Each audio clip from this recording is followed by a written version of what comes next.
The Thom Hartmann Program is brought to you in part by the Aiden Forecast, an investment newsletter with weekly updates of leading market indicators and a monthly deep dive into what the details of the economy and the markets mean for investors and retirees. On the web at aidenmarkets.com.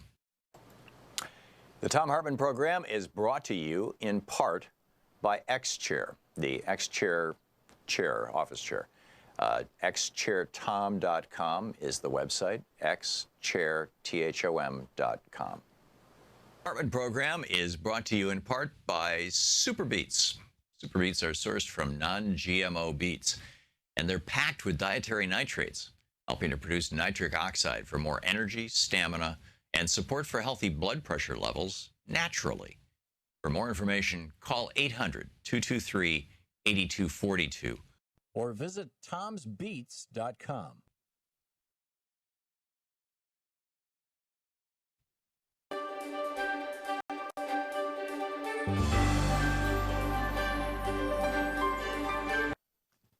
It's the Summer Free Speech TV Pledge Drive.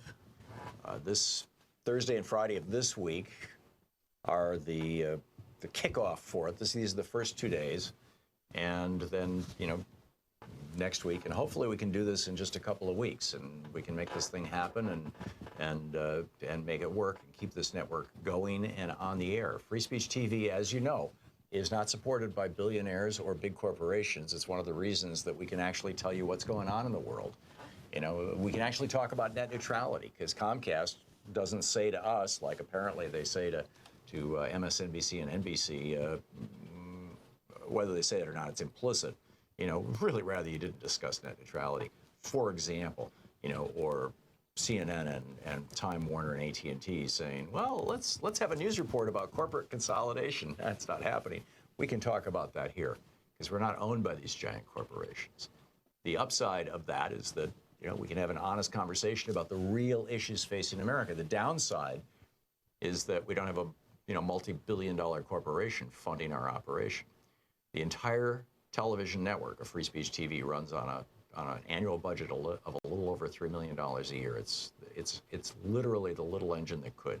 The amazing work that they're doing. We're on Dish, we're on Direct. We just got on Sling TV for cord cutters. People who no longer use cable TV, they just watch TV over the internet, but they still want to see, cable networks and things. We are now on Sling, we're on Roku. We're all over the place, right? Free Speech TV is. It's so easy to find us wherever you go. This is really amazing stuff that this small crew of dedicated and frankly underpaid, hardworking people at Free Speech TV have done. It's remarkable. So to start this off, here are the premiums that we're offering on the pledge drive this week. With a $30 gift, you get a magnet, a refrigerator magnet, kind of magnet. It's got the Free Speech TV logo, and it says, "Is it true, or did you hear that on Fox News?" There's a whole website, MediaMatters.org, that's dedicated to daily debunking Fox News, as are newshounds.us. Anyhow, that's with a $30 gift. With a $72 gift, you get the Free Speech TV water bottle. That's with $72. With a $120 gift, you get a copy of the Thom Hartmann Reader. This is a collection of chapters from about a dozen different books that I've written that are all put together into one paperback book, so you can kind of sample a whole bunch of my other books. It's the Thom Hartmann Reader, autographed by the author, with a $120 gift. With a $240 gift, you get Howard Zinn's book, A People's History of the United States, and a DVD of the People's History. It's called A People's History, Bread and Roses, that Howard Zinn helped put together, the extraordinary late Howard Zinn. Plus, Reverend William Barber's new book, Third Reconstruction. That's with a $240 gift. Howard Zinn's A People's History, the DVD, and the William Barber book. With a $360 gift, you get all the books and the DVDs. That is to say, my book, the Thom Hartmann Reader, the collection of chapters of different books of mine. You get Reverend William Barber's Third Reconstruction, which is just an absolutely brilliant book. You get Howard Zinn's A People's History of the United States, and you get the DVD by Howard Zinn, A People's History, Bread and Roses. So all of those things, all the books and DVDs, it's a combo with $360 gift, which, by the way, these larger gifts, $240, $360, $480, they can be done on a monthly basis over the course of a year, thus these particular unique numbers. So $240 a month is $20 a month for a year. $360 is $30 a month for a year. $480 is $40 a month for a year. So if giving $360 to support Free Speech TV is tough, but giving $30 a month is doable, then please, jump on it, go for it. And that, by the way, helps support Free Speech TV over the long term. It gives them a more predictable income stream. So anyhow, that's the $360 gift. With a $480 gift, or $40 a month for a year, you get the Everything Kit, and that includes the Is It True or Did You Hear That on Fox News? Free Speech TV magnet, the Free Speech TV water bottle, all the books, the book autographed by me, the Thom Hartmann Reader, Reverend William Barber's book, the Howard Zinn book, and the Howard Zinn DVD. And with a $1,000 gift, come to Portland and I'll take you to lunch. There's a real nice restaurant right down the street from us where we've been taking people lately. Looks out on the Columbia River. It's just beautiful, and it's a real nice time. We'll work that out. So that's with a $1,000 gift. Come to Portland and we'll have a good time. So that's in summary. But the really important thing is helping keep this network on the air. I mean, this is a really big deal. That Free Speech TV is the only independent progressive network out there right now. It's the only one, and it's the only nonprofit that I think probably is ever going to be out there in any consequential way. And it has grown extraordinarily because of your help and support. So now's the time to kick in. Now's the time to step up. Please help out Free Speech TV. Keep this thing going. Call now. The number on your screen, and make your contribution to Free Speech TV.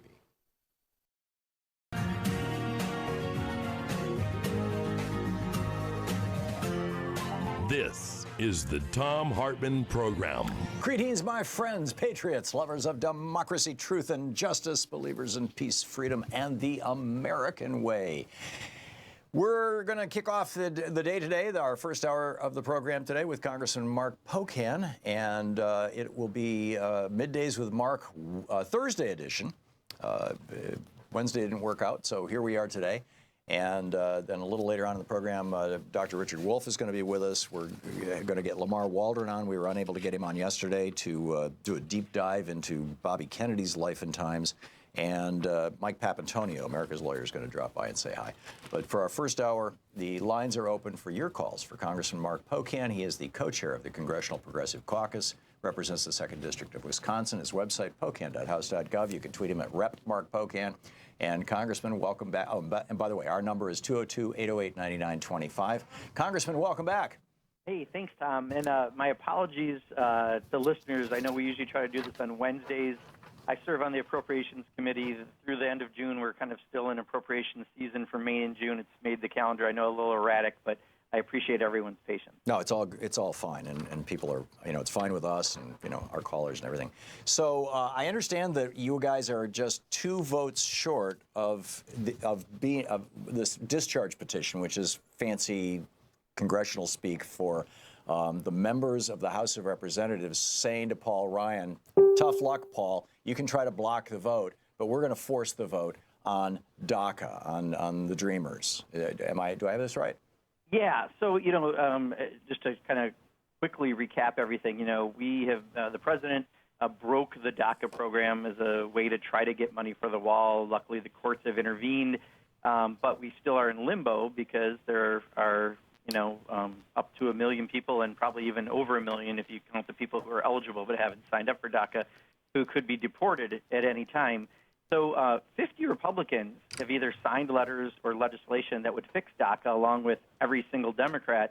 So the will is there, but Paul Ryan has single-handedly, on behalf of the Tea Party and others in his caucus, held up any vote on DACA to fix it. So finally, some Republicans got upset enough that they worked with some Democrats and started a discharge petition. We are 2 Republican signatures shy, 1 Democrat, but I think that person will come on board. So 2 Republican signatures shy of the 218, the magic number, to force the vote on the floor. And really, it's a forcing the vote on a rule which would allow 4 different options. It would allow the Good Lot Amendment, which is a more Republican proposal that would probably get 160, 170 votes from Republicans. In other words, it would lose.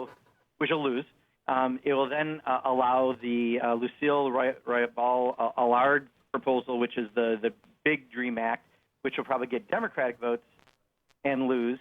It will then allow a 3rd slot for Paul Ryan to put in whatever he wants that his caucus might, which again would likely lose. And then there's a 4th option, which is a bipartisan compromise that would do many good things and provide a pathway to citizenship and some other things that really are somewhat similar to, I shouldn't say pathway to citizenship, it would fix the DACA issue, somewhat similar to what we had previously, along with a few other issues. Not perfect, but it's a fair compromise. Doesn't that 4th option throw a small bone to Donald Trump in that it provides some initial funding for the border wall, and that's why Henry Cuellar in Texas is refusing to sign this thing? No, I think Henry's got his own drummer on this one a little bit. I see. Yeah, because plenty of the people who've been very outspoken against the wall are all on board on this. Okay. But it does have something that sounds like you could investigate ways to do things other than a wall for border security, and there's some provisions around that. But it would likely get a majority vote in Congress. And the way the rule works, that whichever one of those 4 proposals gets the most votes then goes to the Senate. And then we still got to deal with the Senate, but at least we could finally have a say in the House. So that is something that's very real. The Republican conference met this morning to see if they could come up with their own solution. I doubt they did, because they are the Republican conference, and this is an issue too many of their members don't like. So now the question is, will this bring at least a couple more Republicans to sign on? Yeah, remarkable. And Scott Pruitt, you are on the Appropriations Committee, which is, you had that meeting yesterday, which is why we're doing Middays with Mark on Thursday. This issue of the ability of the EPA to investigate itself, it has its own investigator, its own Inspector General. There are all these investigations that have been initiated by the EPA against Scott Pruitt. What's the deal here? Yeah, we might be up to, I believe now the number is 23 separate investigations. Started with his first-class travel in flights that looked like very personal in nature, his $43,000 private phone booth that he put in the office, the $50 a night condo deal that he got. But then, in his own undisclosed email, so he can get around freedom of information. There's so many things that I think we have to 16 or so a week ago. But just in the last week, we found out through email information that he tried to force Chick-fil-A to have a meeting with his wife to talk about setting up a franchise. Which is a violation of federal law for which a person can go to prison, is it not? Yeah, they didn't wind up executing it, but he tried to get his staff to do it, right? Which, again, is just crazy, the way he's abusing the office. Over the weekend, he had some special tickets at a University of Kentucky basketball game that were reserved for $1 million plus donors to the university. He paid $130 for those tickets. And the most bizarre, we found out, is that he had asked his staff to get a used mattress from the Trump Hotel, I'm assuming not for official purposes, and he was going to have his staff try to procure to get that. It's all crazy, right? Well, the latest one I saw this morning is that literally every day, this was in the Washington Post this morning, literally every day he's going over to the White House to have lunch because it's a high-status place to have lunch. The lunchroom, the dining room is right next door to the Situation Room, and he is bringing his donors and his corporate buddies and his polluting friends with him as a spiff to them. And the White House is so over this, they're asking him to stop thinking of the White House as his private lunchroom. It's also free. Right. And so yesterday we had an amendment to fully fund the Inspector General. They wanted an additional $12 million to try to get through all of these things they've got to do.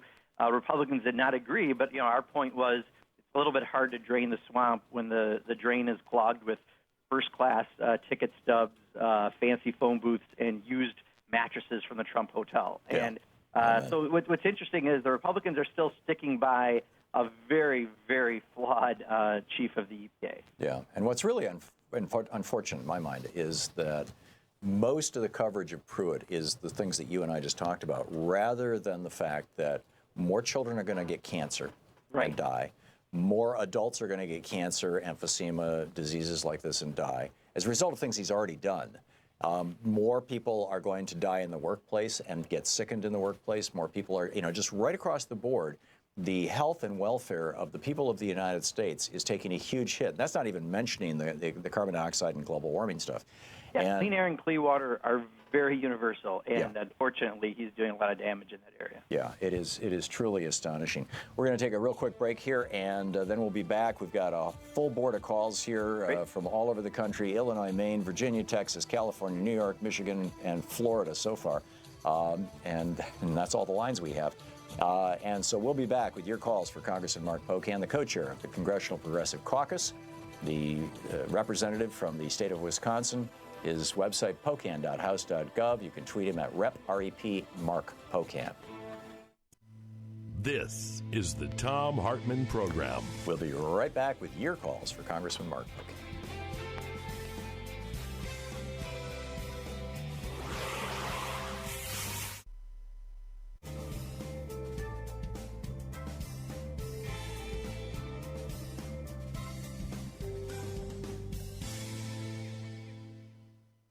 And welcome back. James in Madison, Maine, watching us on Free Speech TV. You are on the air with Congressman Mark Pocan. How you doing, Congressman Pocan? Very good, James. How are you?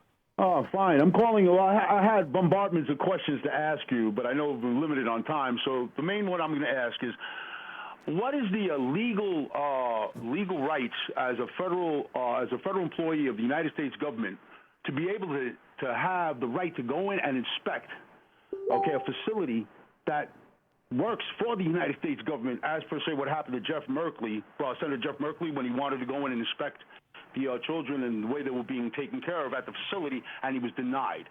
Doesn't a senator have a right, being a federal employee, all 50 states, to be able to walk in on any facility at any time without any authorization of any sort?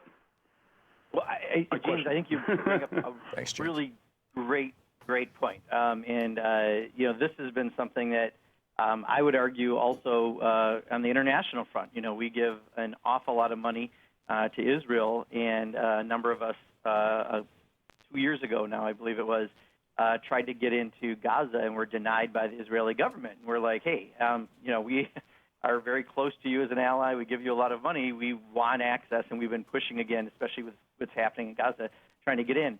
Senator Merkley, I think it was the private contractor who runs the facility or something like that, essentially turned him down. But whenever there's taxpayer dollars involved, if we are your elected stewards of that money, is incumbent that we have the ability to go and make sure things are being run efficiently, whether it be internationally, I would argue, or obviously domestically. That is something that should be an absolute. So I was outraged, like I think most people were, not only with the situation this administration's doing in separating families, but the fact that Senator Merkley wasn't able to get into a facility. I think any of us should be able to, on behalf of you, our constituents, the taxpayers, and I know that there's a lot of efforts right now by members to sort of really reinforce this, and there's going to be a lot more visits to these facilities because of what they did by denying it. Rich in Calumet, Michigan, watching Free Speech TV on DirecTV. We have just a minute to the break. Real quick one, Rich. Yeah, what's going on with this emergency, the emergency cell phone and internet program? I hear that Trump wants to end that, and I can barely walk, and I live in an area that has terrible weather, especially in the winter. And if my car were to break down or something, I have no way to contact anybody now if they're going to cut off my phone. And this is a program Reagan started. Congressman? Yeah, and this is a program, even when I was in local government, we often had to fight, even when Republicans or conservatives, I guess, at the local government level in Wisconsin, were trying to get rid of even your tornado sirens and things. I think that, those are non-essential government services, and I think obviously many of us would argue on that. It's one thing for Trump to want it. It's another thing for it to get through Congress, because so far many of his budgetary requests have not been approved because Congress is elected and closest to the people, and the people don't want a lot of these programs. So I don't know if it's a done deal yet. Yeah. So for now, the what Fox News refers to as Obama phones, this program that Reagan started for poor people, is still running. It should be, and again, on many of these budgetary things, because you see him around this time of year with appropriations, his budget has been rejected by the Republicans as well. Interesting. Thank you. We'll be right back with more of your calls for Congressman Mark Pocan right after this.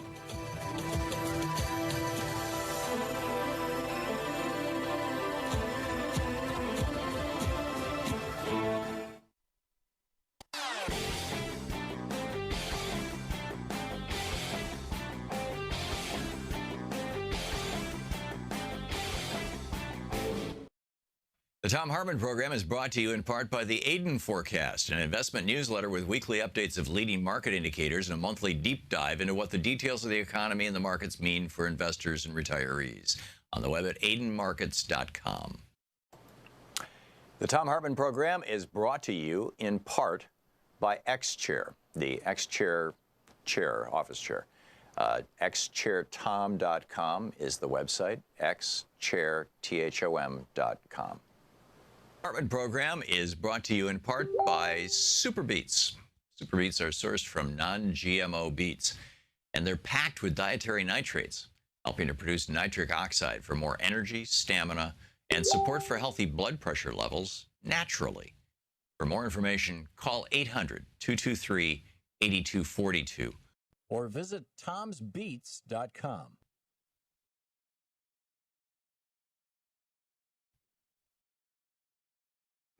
Want to connect with the show online? You can find the Thom Hartmann Program on Facebook, Twitter, and Instagram.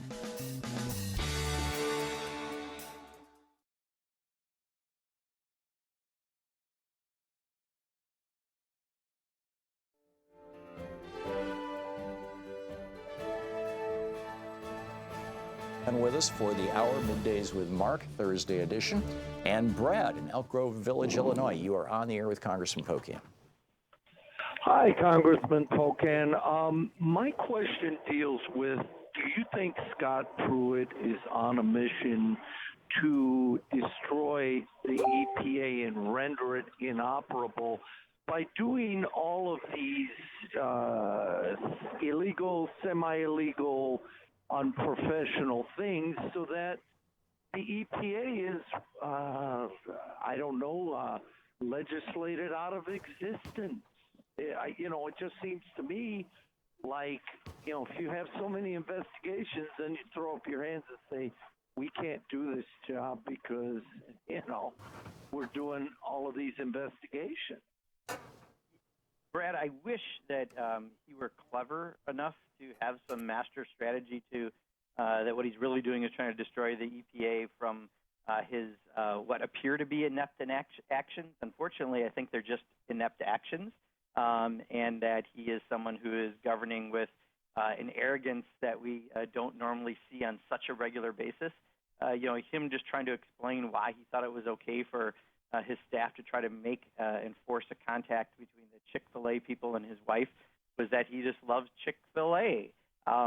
That's ridiculous. Like, how could anyone honestly believe that that is part of a government's staff position, is to try to hook things like that up? So I think he's just an extremely arrogant, in some ways incompetent leader. And in fact, I would argue because of all of these controversies, he is having a somewhat more difficult time doing things that might destroy some of the areas that he would like to destroy on behalf of polluters and the oil industry and others. So,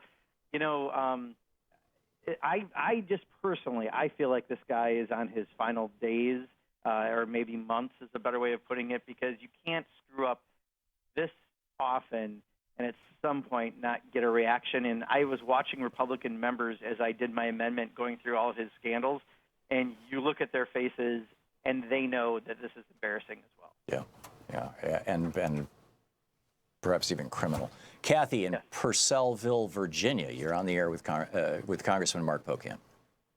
Oh, I'm so happy to talk to you, and thank you, Tom. Your show is awesome, and Congressman, I love you. I can't believe, on Trump, on this emolument clause, that, now he's saying, oh, Kim Jong-il, I'm going to have him at Mar-a-Lago, and look at the money he's going to rake in.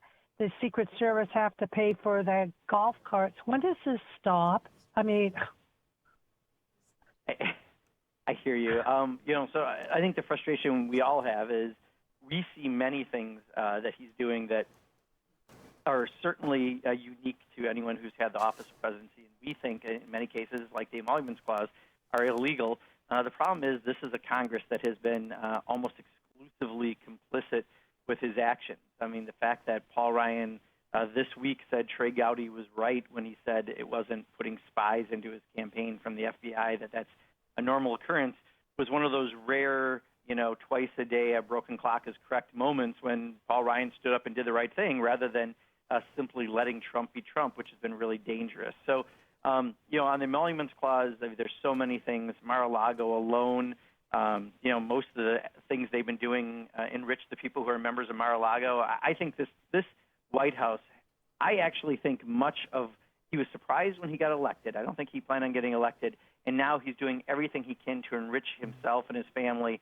and his cronies as quickly as possible, given all the things that are impending on him. And I think that's why we're seeing them at such a fast and furious rate. But it certainly is a dishonor to the office that he has. Yeah, it's amazing to think that in the 1920s, the Teapot Dome scandal during, I think it was the Coolidge administration, the Secretary of the Navy leased a gas reserve to a company that basically paid him a bribe. And that nearly brought down the administration. It was a nationwide scandal. It reverberated worldwide. And that looks so quaint, in retrospect. It's just extraordinary. Tony in Fort Worth, Texas, you're on the air with Congressman Pocan. Good afternoon, Tom, Congressman Pocan. My question is about gun control. I understand the legislation that you're trying to push through for better background checks and everything, but do you have any legislation or any plans to introduce any legislation to deal with or handle the legal guns that are being stolen? Honestly, there are a lot of pieces of legislation introduced around guns. And, since there are 6,000 bills right now in Congress, I'm not an expert on every single bill. I can tell you the major legislation that we've been moving and trying to do discharge petitions on, again, to try to force a vote, are around background checks and closing some of the loopholes around gun shows and Craigslist and things like that.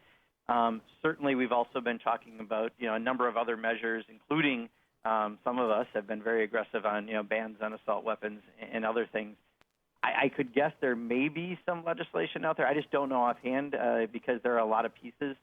Again, this is not a Congress that's going to let these likely move, any of them, even ones with 85% public support, because they're in the pockets of their affiliate, the NRA, which is gun manufacturers, not gun owners. Don't ever compare NRA to gun owners. It's about gun manufacturers. So, anything that would happen would most likely happen should the Democrats take the majority in the House and or the Senate. Congressman Mark Pocan is with us for the hour. It's Middays with Mark Thursday edition. We are live here on Thursday. Congressman Pocan taking your calls. Yesterday he had a Appropriations Committee meeting, as I recall. Yeah. There we go. And so we'll be back with more of your calls for Congressman Pocan. You can reach him. His website is pocan.house.gov. And his Twitter handle is Rep, as in Representative, R-E-P, Rep Mark Pocan. You're listening to the Thom Hartmann Program. Call 202-808-9925. We'll be back right after this break with more of your calls for Congressman Mark Pocan.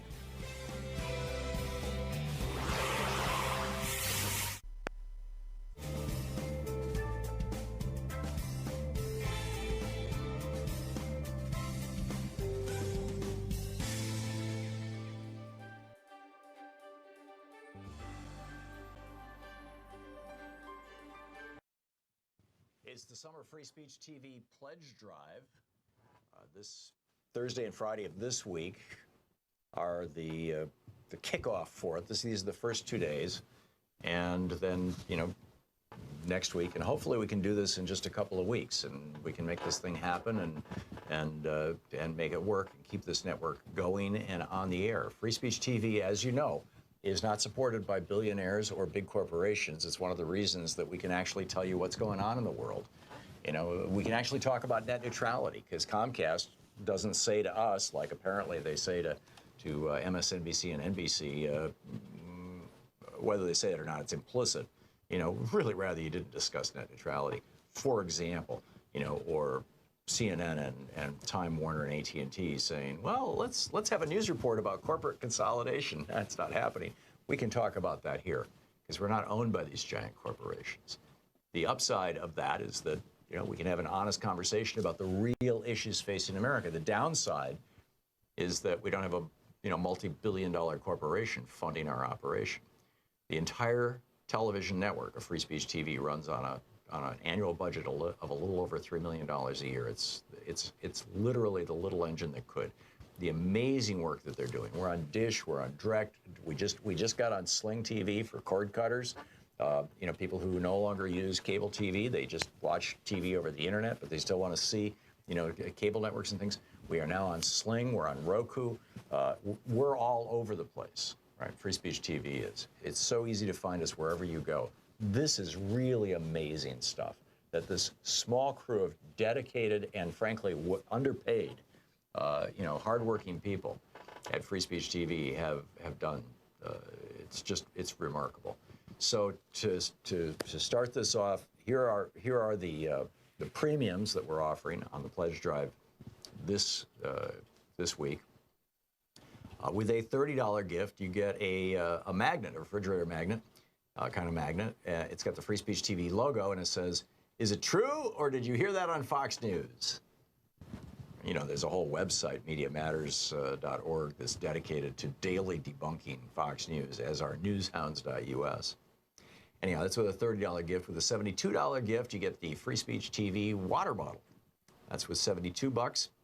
With a $120 gift, you get a copy of the Thom Hartmann Reader. This is a collection of chapters from about a dozen different books that I've written that are all put together into one paperback book, so you can kind of sample a whole bunch of my other books.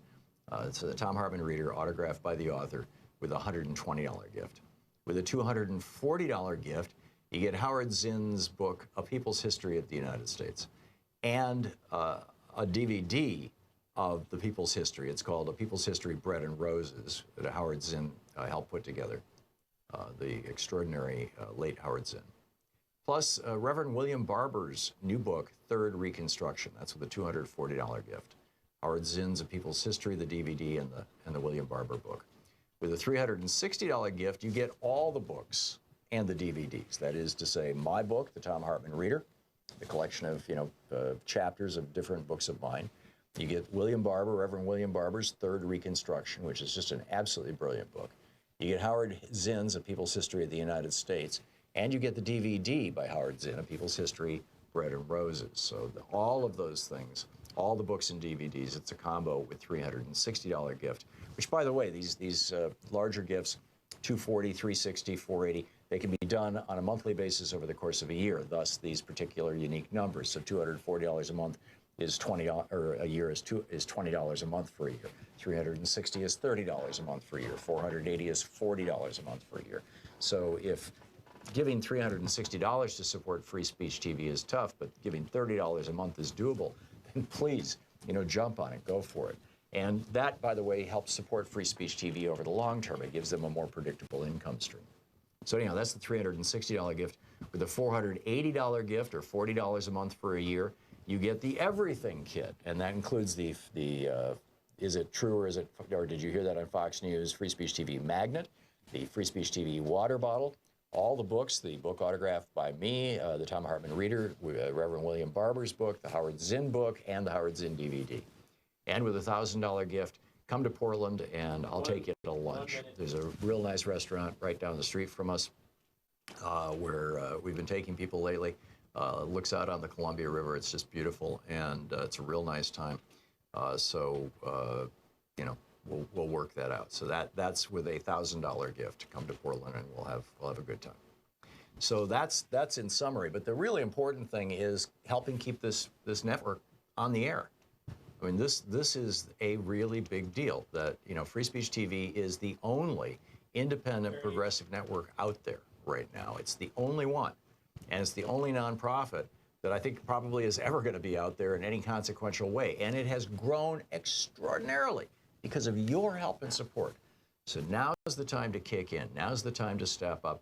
Please help out Free Speech TV. Keep this thing going.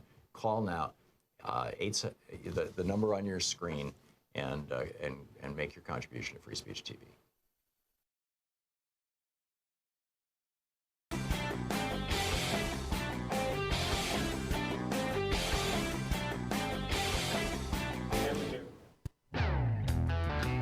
Welcome back. It's the Thom Hartmann Program. On the line with us, Congressman Mark Pocan. Pocan.house.gov is his website. You can tweet him at Rep. Mark Pocan. He is the co-chair of the Congressional Progressive Caucus. And Congressman, are you still with us? I am. Okay, here. Great. This is getting more interesting by the minute. Yesterday we had no telephone service. Our phones, we get our phones from Comcast, something that we're working on changing as quickly as we can. And they were down for yesterday from around 8 in the morning Pacific time until around 2 in the afternoon, as far as we could tell. And you can see this heat map online, and it just shows it's just exploding all across the country, the phones being down. And our phones are down now. But we've got people on hold. We've got 4 people on hold who have been on hold for more than 20 minutes who are still with us, and you're still with us on the phone. Yeah. So it appears that this is the equivalent of a DNS failure. Like with the internet, if you type in pocan.house.gov, there's a giant table in there somewhere that converts that to an IP address that connects you to that address. And if that connection fails, which happens when you migrate new websites across, the internet, when you re-register things with ICANN and whatnot, it takes 24 hours. If that table fails, then you can't connect to the website. And I tried calling my own phone number, or our own phone number here, 202-808-9925, and it just goes beep and hangs right up, which is what happened all day yesterday. But you're still here, and these 4 callers are still here. So that tells me that it's not that the entire Comcast phone system has gone down. And Arthur just checked, and we're getting hundreds of reports around Portland right now And, you know, like yesterday, I'm guessing that this is going to be nationwide. And we have no idea why. I haven't heard a word from Comcast. And in fact, Louise called them yesterday, Arthur called them yesterday, left messages, they never called back, never texted back, never emailed us, nothing. But it looks like this is some sort of weird, I don't know if this is an attack, I don't know if this is China telling us, hey, look at what we can do if you're going to mess with us. You know, you got the G7 happening tomorrow. I don't know if this is just a Comcast screw up, but I just wanted to let you know, number one, and number two, after we go through these 4 callers, it may be you and me. I got you. Well, you know, this is interesting because, you know, the rules around net neutrality end this weekend. Yes, well, that was Sean's theory. She said maybe this is a test run for when they end net neutrality. Maybe they're throttling our phones as an experiment. You know, this is exactly why we don't trust the few big companies that are left out there on issues around net neutrality. Hey, one thing, Tom, if I can, before we take a call, Sure. real quick, I did get an update on that Republican conference meeting on DACA. They agreed to try to come up with an idea yet, so Paul Ryan bought some time before being forced by his caucus to do something. So all the more important, though, that people still contact their Republican representatives if they live in a Republican district and ask their members to sign the discharge petition. We need to keep putting pressure on. There you go. And the phone number for the Congressional Switchboard is 202-225-3121. And if you don't know who represents you in Congress, simply give them your zip code, and they will look it up, and they'll say, "Oh, you're represented by Mark Pocan," and they'll connect you right to the congressperson's office. So there we go. Okay, let's pick up some calls here. JC in San Francisco. Hey, JC, you're on the air with Congressman Pocan.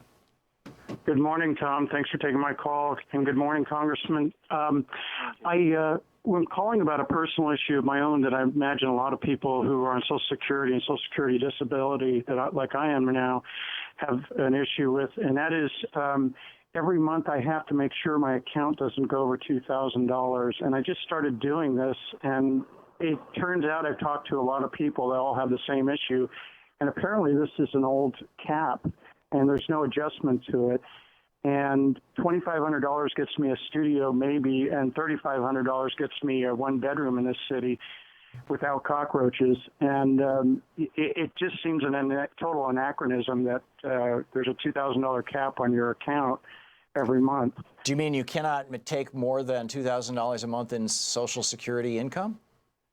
No, I can't have more than $2,000 in my bank account. I'm getting $1,000, well, less than $1,000 a month, and I'm living in a government housing. They're tracking what's in your now. bank account to determine whether or not to give you Social Security? Well, yeah, and then I have to report everything that I spend my money on. It's really a crazy system, and it's managed by the Social Security Disability and Social Security agencies. Wow. And I had a meeting with them last week, and they kind of wagged their finger at me about it. And it's my sister's on it, and she's very concerned about it. My father, before he passed away from Alzheimer's, he had to get under a cap to qualify for Medicare, and he paid for his medical insurance for 45 years as a doctor in California, a successful practicing physician. And he still had to get under this cap, crazy $87,000 thing to qualify for Medicare. But I mean, all these caps are really an anachronism.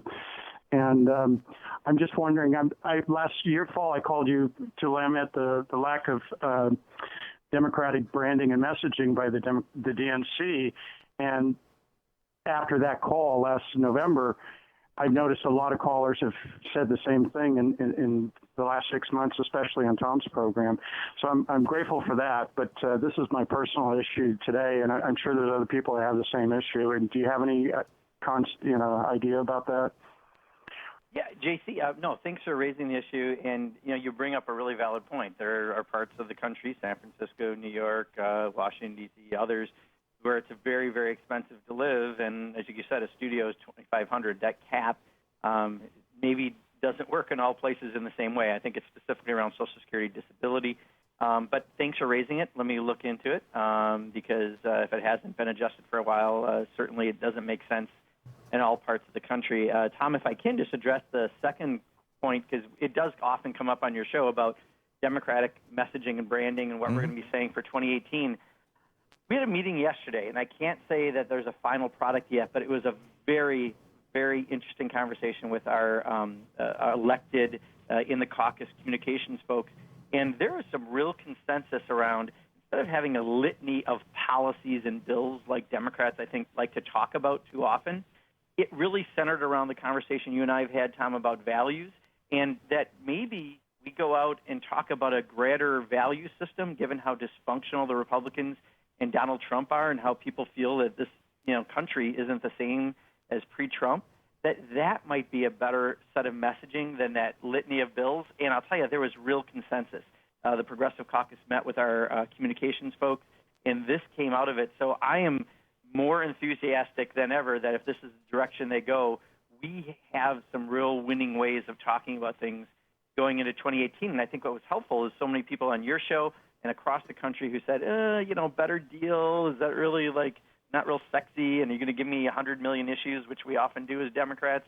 There may be some real progress in this area. Yeah, it seems to me that if the Democratic Party simply came out and said, okay, here's the real deal, 3 things, because, 3 things always sticks.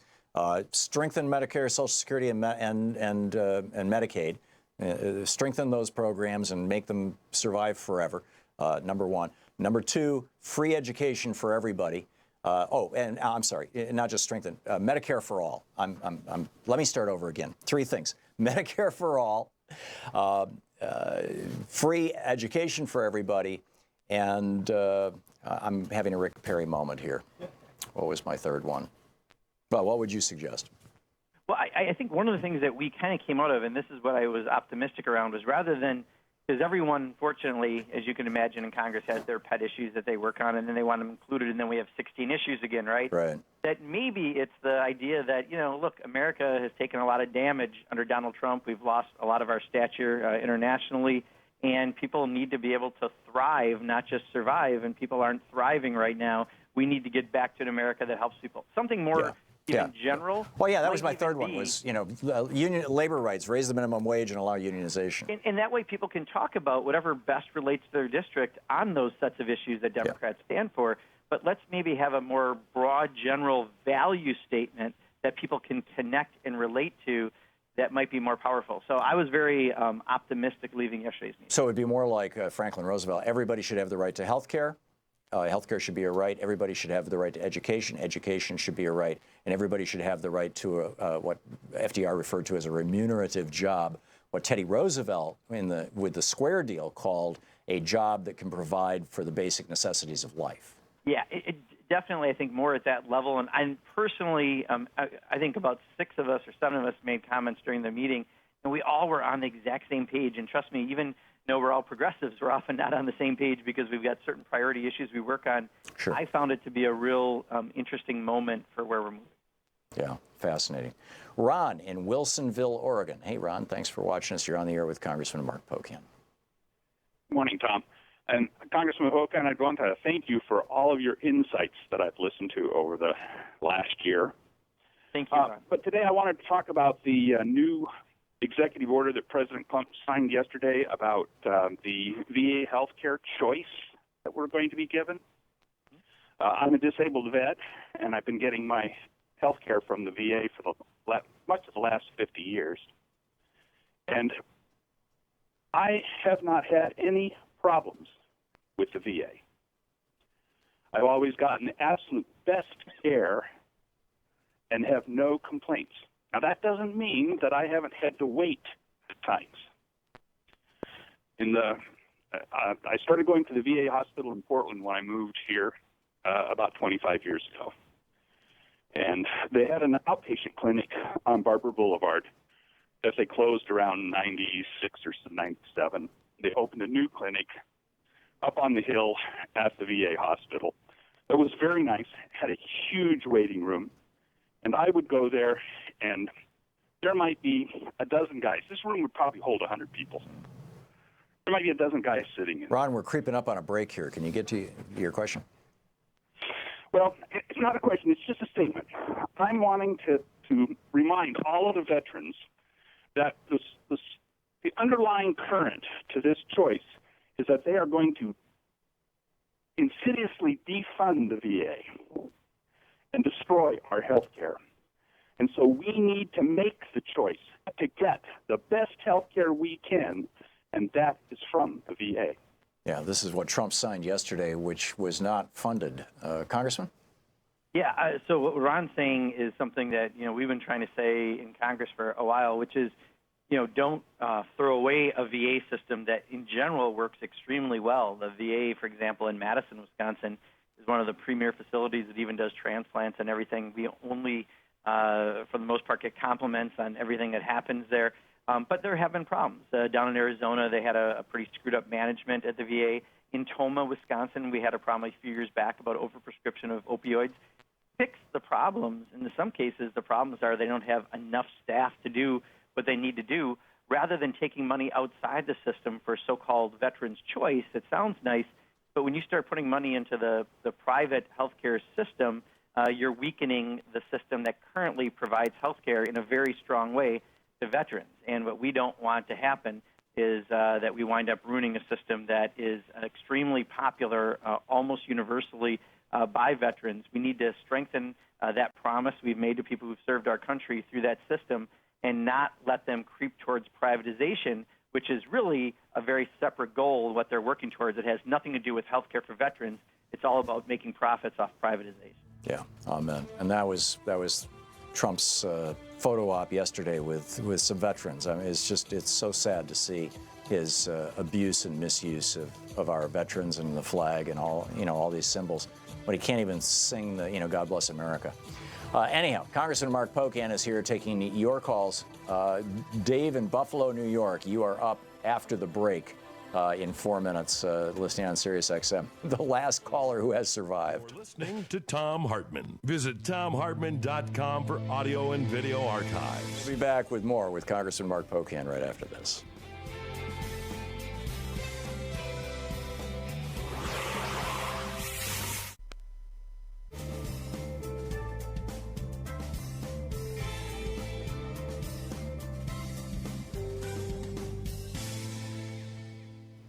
And welcome back. Congressman, we have, one call that has been able to hold on. Dave has been on hold for 34 minutes. God bless him, and I hope he hangs on for another 5. But he's listening on Sirius XM, and Sirius XM is in a commercial break right now. So, I'll bring him in right after, in 4 minutes when we come back from that break. But Arthur just checked, and the telephone outage is nationwide for Comcast. Although I hear our phones ringing, so it appears to be going up and down. But this is really strange. It was nationwide yesterday too. Don't know what's going on, but is there and this seems like a national security issue. Yeah, again, when you mentioned it today, is the first time I've heard of it, but I can't tell you. I don't get our usually reports till the end of the week on calls that come in here and things like that, but. One of the things I do worry about is when, you have very few people in an industry, they're no longer competitive to try to be, urgent in responding to consumers. And that's kind of where we're at right now, right? That's why a lot of us have formed an antitrust caucus to try to deal with some of these issues, and which is why the repeal of net neutrality has been such an affront to so many of our constituents, because people want to keep a free and fair internet, and if you just now hand this to these few companies, they no longer have to provide customer service. They can start speeding up and blocking access to websites, and then we don't have what we've kind of had, which I think has been such a significant improvement in our recent lives of having an internet thrive like it is. So I always worry when big companies have some issues that they're no longer maybe investing in every way they have to, because they don't have to be responsive to it. Yeah, it's monopoly. And yesterday I went off on a long rant about Comcast and monopoly and all that kind of stuff. And that's true with internet service. Now, with the telephone service, with the voice over internet protocol, VoIP phone service, which is the only way that we can get phone service in this building now. None of the, Comcast, CenturyLink, none of the providers in Portland are offering copper anymore, old-fashioned copper. Everything's VoIP. But we can get different VoIP providers. And so Dave, our engineer right now, is shopping around. We're looking for an alternative to Comcast in that area. But it's always a pain in the butt to change providers and change numbers and all that, especially if we have to change our number. It could really set the show back. We have a minute until we hit the break. I'm curious your thoughts on this deal with China and their telephone company, ZTE, that the Pentagon is all freaked out about. It looks like Trump is caving into them. They, pay a $1 billion fine and they can then continue to sell phones into the American market. Right, and if I can, I mean, this even broader, this brings up the whole trade debate. And here we are doing tariffs on a lot of different products, mainly with our closer allies and friends, and not necessarily with China. And we have tough talk on China, but no action. Here we are, working with ZTE in the way we are, and it just shows that this president really has no clue what he means, other than being xenophobic when it comes to trade. And I believe in targeted tariffs; they can be used very effectively.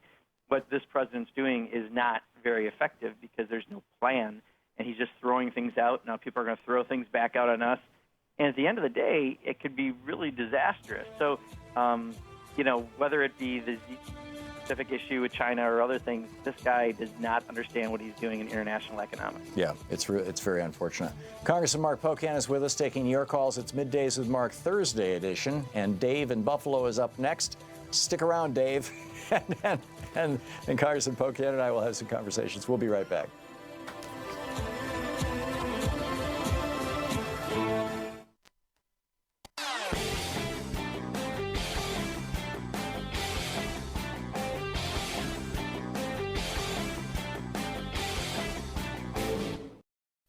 The Thom Hartmann Program is brought to you in part by the Aiden Forecast, an investment newsletter with weekly updates of leading market indicators and a monthly deep dive into what the details of the economy and the markets mean for investors and retirees.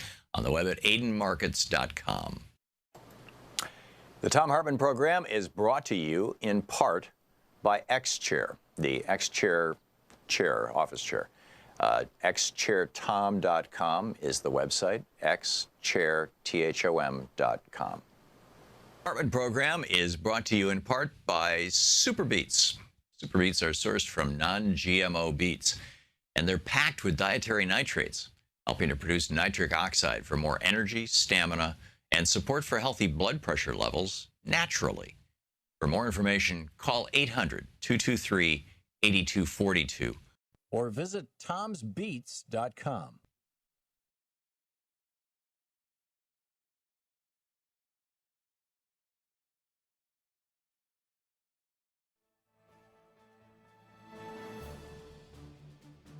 Congressman Mark Pocan on the line with us, and interesting. In lines, geez, somebody. This is interesting. TheVerge.com.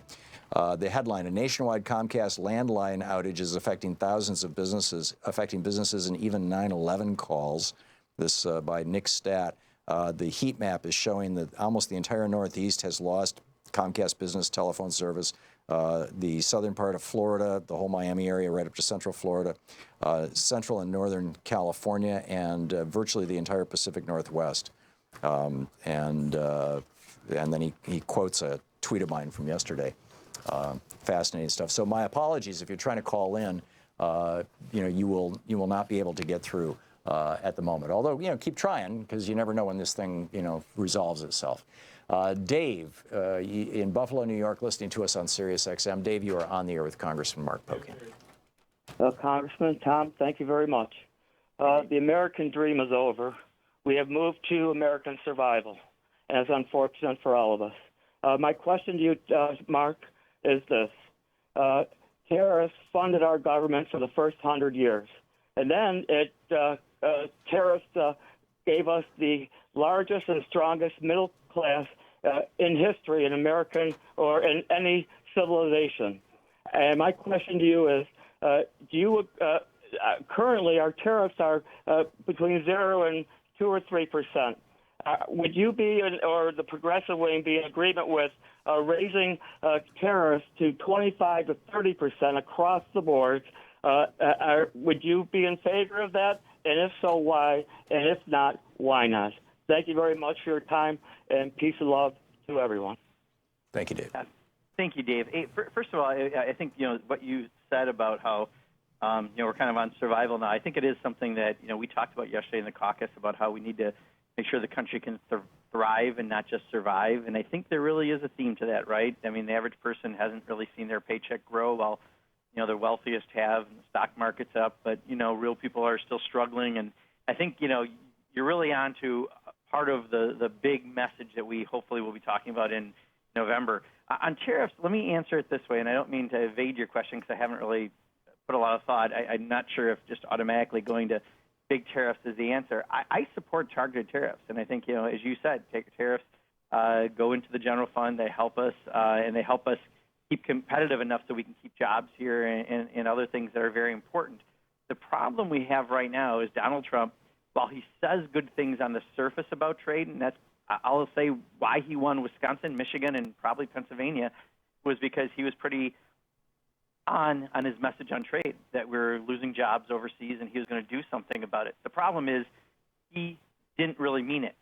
He is the reason he's got the position he has on trade is because he's all about xenophobia, where others of us who really care about this issue and worked hard on it and come from a labor background are concerned about labor standards, environmental standards, and things like sovereignty when it comes to the ISDS court provisions that are out there. So we want to see fair trade, not just this free trade that only benefits the wealthiest and the biggest corporations. So, at times, tariffs can be very helpful. But right now, we're not putting them on China, where they're dumping steel, but we're putting them on our allies, where we actually export a bunch of steel, and that's part of the problem. So I just want something that makes far more sense than we're currently offering, and Donald Trump isn't offering much. Yeah, fascinating stuff. Congressman Mark Pocan, thanks so much for being with us. Thank you, Tom. Appreciate it as always. Pocan.house.gov, and you can tweet him at Rep Mark Pocan, one of the real good guys. We'll be back. We'll be back. You're listening to Thom Hartmann.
The Thom Hartmann Program is brought to you in part by the Aiden Forecast, an investment newsletter with weekly updates of leading market indicators and a monthly deep dive into what the details of the economy and the markets mean for investors and retirees. On the web at aidenmarkets.com. The Thom Hartmann Program is brought to you in part by X-Chair, the X-Chair office chair. xchairthom.com is the website, xchairthom.com. Hartmann Program is brought to you in part by Super Beets. Super Beets are sourced from non-GMO beets, and they're packed with dietary nitrates, helping to produce nitric oxide for more energy, stamina, and support for healthy blood pressure levels naturally. For more information, call 800-223-8242 or visit tomsbeets.com.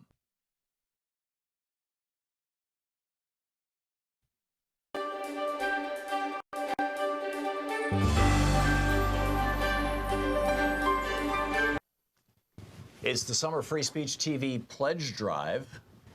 This Thursday and Friday of this week are the kickoff for it. These are the first 2 days, and then next week, and hopefully we can do this in just a couple of weeks, and we can make this thing happen and make it work and keep this network going and on the air. Free Speech TV, as you know, is not supported by billionaires or big corporations. It's one of the reasons that we can actually tell you what's going on in the world.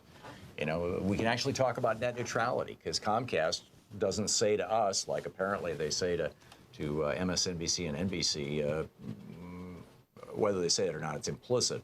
Really rather you didn't discuss net neutrality, for example, or CNN and Time Warner and AT&T saying, well, let's have a news report about corporate consolidation. That's not happening. We can talk about that here because we're not owned by these giant corporations. The upside of that is that we can have an honest conversation about the real issues facing America. The downside is that we don't have a multi-billion-dollar corporation funding our operation. The entire television network of Free Speech TV runs on an annual budget of a little over $3 million a year. It's literally the little engine that could. The amazing work that they're doing. We're on Dish, we're on Direct.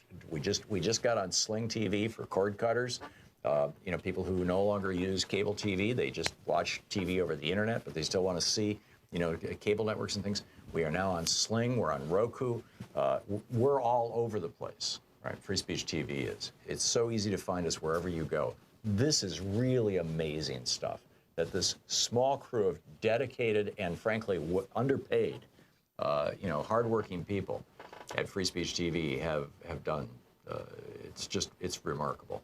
So to start this off, here are the premiums that we're offering on the pledge drive this week. With a $30 gift, you get a magnet, a refrigerator magnet, kind of magnet. It's got the Free Speech TV logo, and it says, "Is it true, or did you hear that on Fox News?" There's a whole website, MediaMatters.org, that's dedicated to daily debunking Fox News, as are newshounds.us. Anyhow, that's with a $30 gift. With a $72 gift, you get the Free Speech TV water bottle. That's with $72.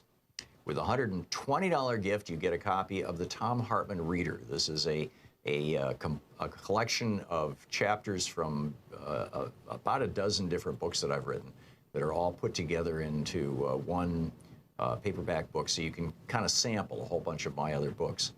It's the Thom Hartmann Reader, autographed by the author, with a $120 gift.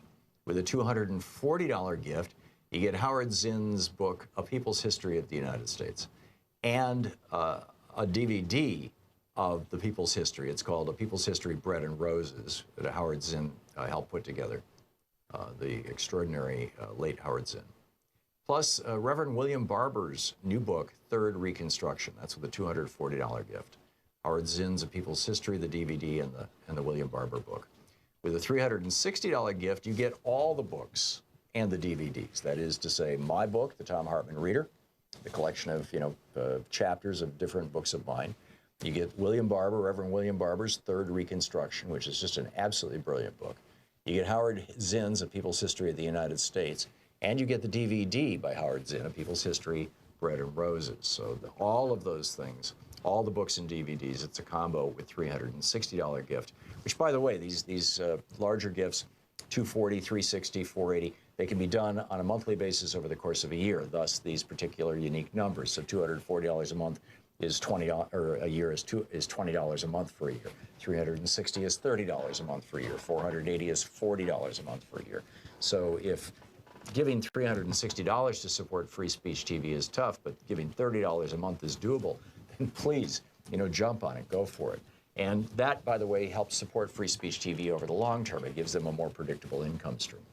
So anyhow, that's the $360 gift. With a $480 gift, or $40 a month for a year, you get the Everything Kit, and that includes the Is It True or Did You Hear That on Fox News? Free Speech TV magnet, the Free Speech TV water bottle, all the books, the book autographed by me, the Thom Hartmann Reader, Reverend William Barber's book, the Howard Zinn book, and the Howard Zinn DVD. And with a $1,000 gift, come to Portland and I'll take you to lunch. There's a real nice restaurant right down the street from us where we've been taking people lately. Looks out on the Columbia River. It's just beautiful, and it's a real nice time. We'll work that out. So that's with a $1,000 gift. Come to Portland, and we'll have a good time. So that's in summary. But the really important thing is helping keep this network on the air. I mean, this is a really big deal. That Free Speech TV is the only independent progressive network out there right now. It's the only one, and it's the only nonprofit that I think probably is ever going to be out there in any consequential way. And it has grown extraordinarily because of your help and support. So now's the time to kick in. Now's the time to step up. Please help out Free Speech TV. Keep this thing going. Call now, the number on your screen, and make your contribution to Free Speech TV. Want to connect with the show online? You can find the Thom Hartmann Program on Facebook, Twitter, and Instagram.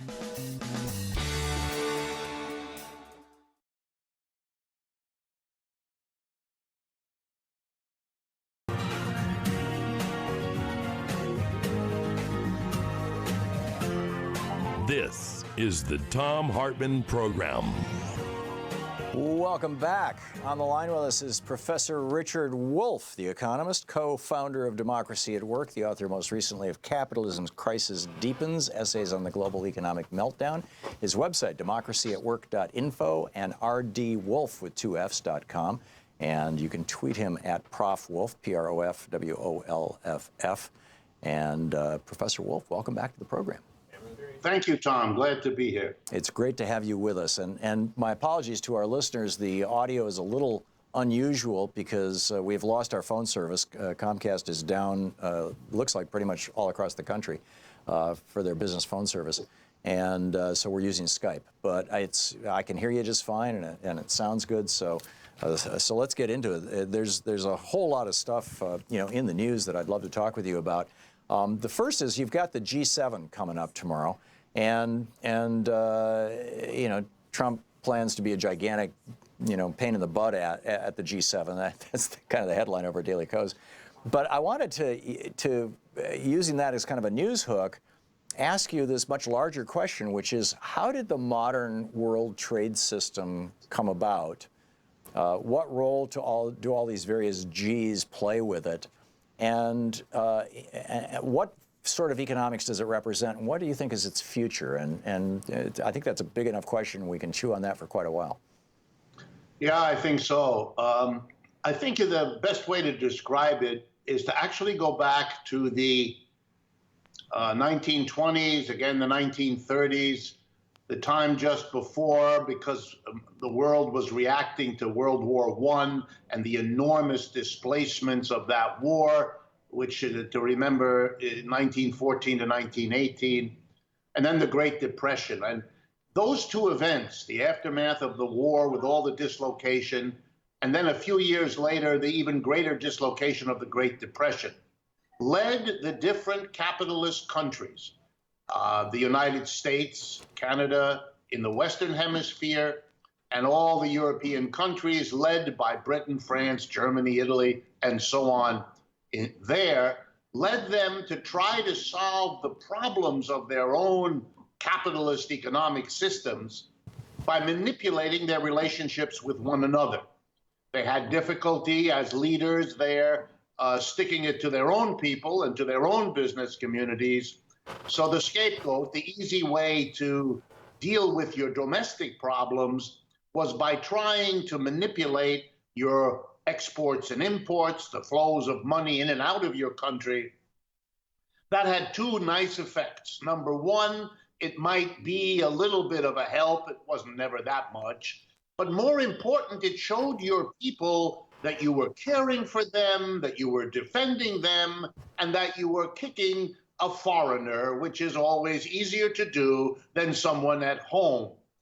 But the net result of all of that was that the world economy, not surprisingly, suffered, and suffered badly as one country, for example, manipulated its currency, and of course then the next country, to defend itself from the effects of that, they manipulated their currency. If you didn't import from another country, well then they didn't import from you anymore, and this tit for tat ended up with everybody losing.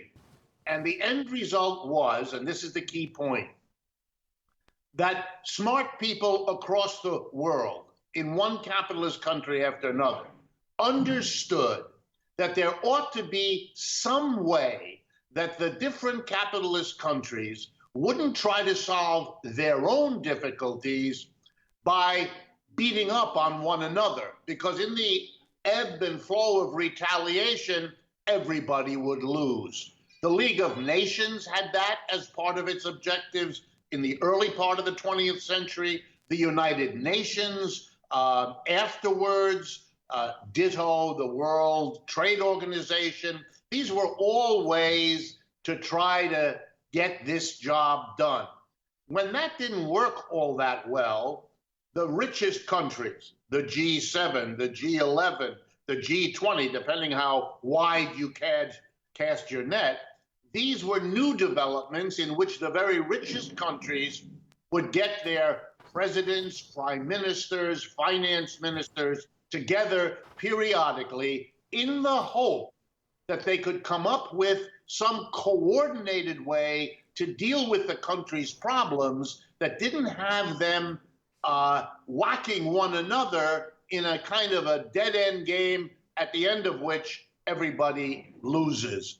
And that's really what this is about, and that's what the G7 in Canada is about.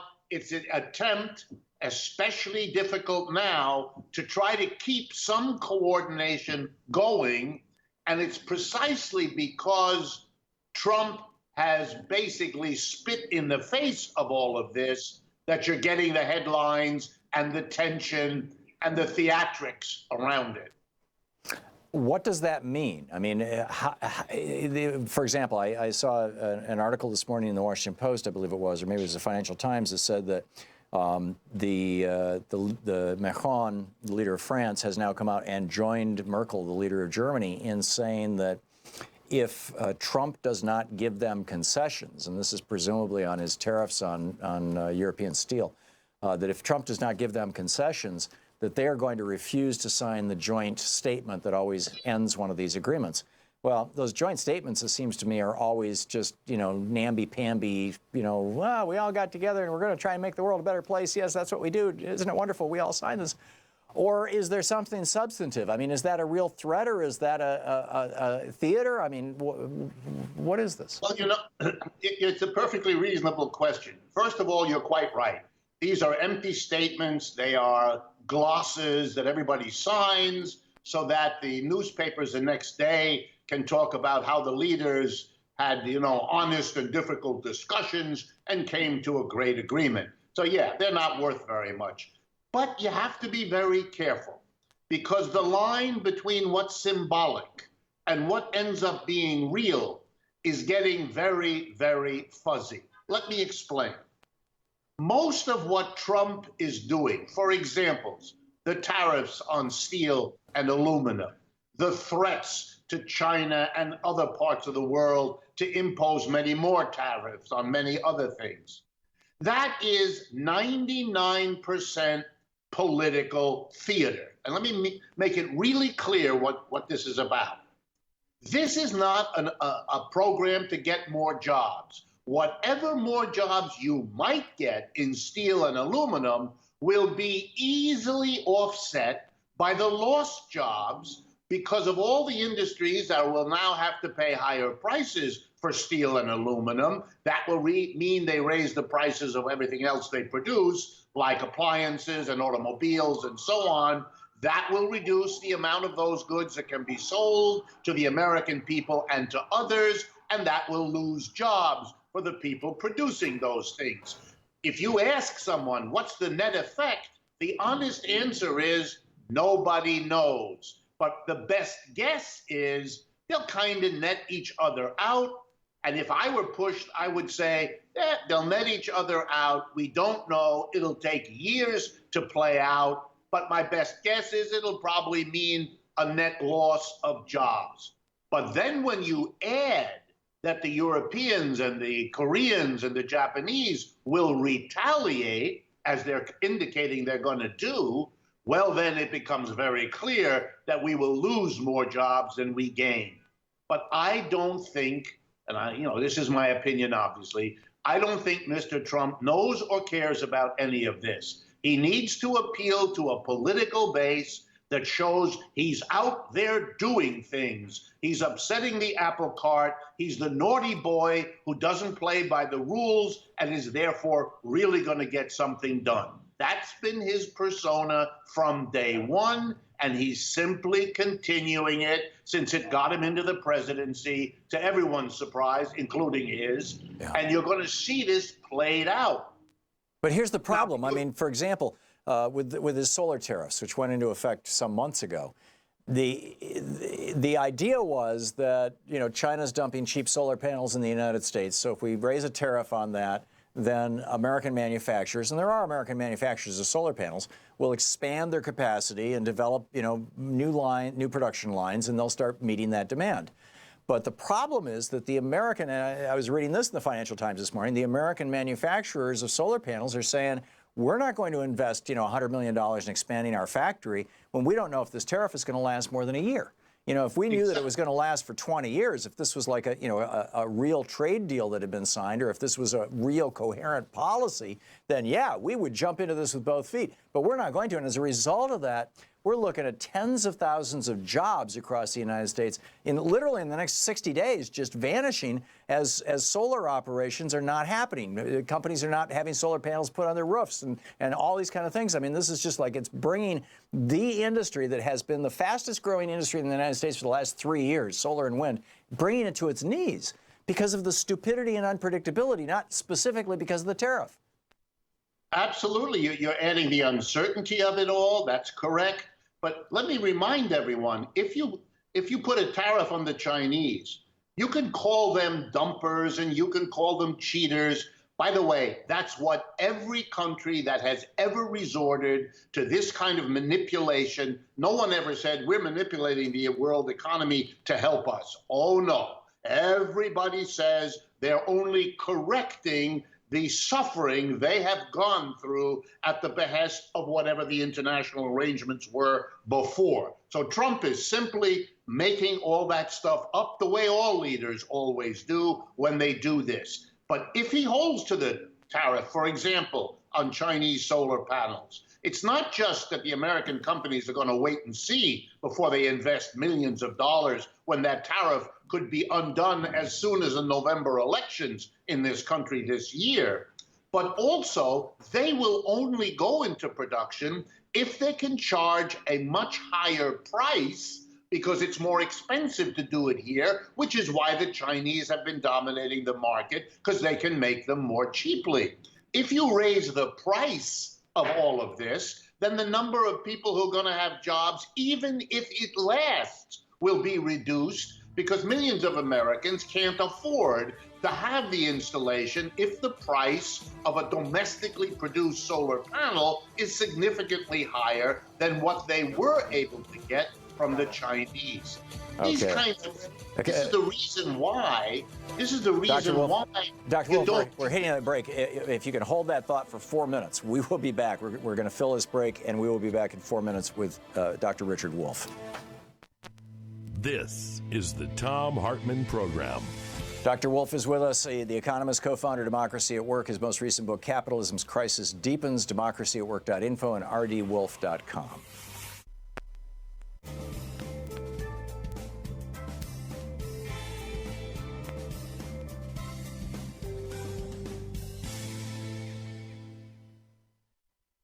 Hey, Steve, thanks for watching Free Speech TV. What's on your mind today? Hey, Tom, thanks for taking my call. Last night, Bernie Sanders was on Rachel Maddow, and he did something and said something which I really appreciated, and that was a kind of talked about strategy, and that the resistance is really important. It's a critical part of the strategy, but it comes with also continuing to push progressive agenda because that's what the country wants. So we have to resist Donald Trump and push for $15 an hour. Yeah. And push for free college tuition and push for expanding Social Security, not just preserving it. And all of these things have to happen at the same time, which makes our job that much more difficult.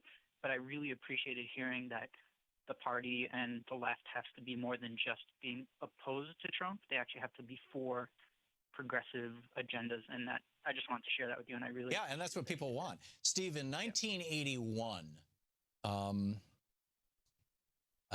one of the advisors to I think it was Lee Atwater, one of the advisors to Ronald Reagan, I may be wrong on exactly who it was, but I'm pretty sure it was Lee Atwater, came up with this idea of what he referred to as the perpetual campaign. Kevin Phillips, I think, later wrote a book about this.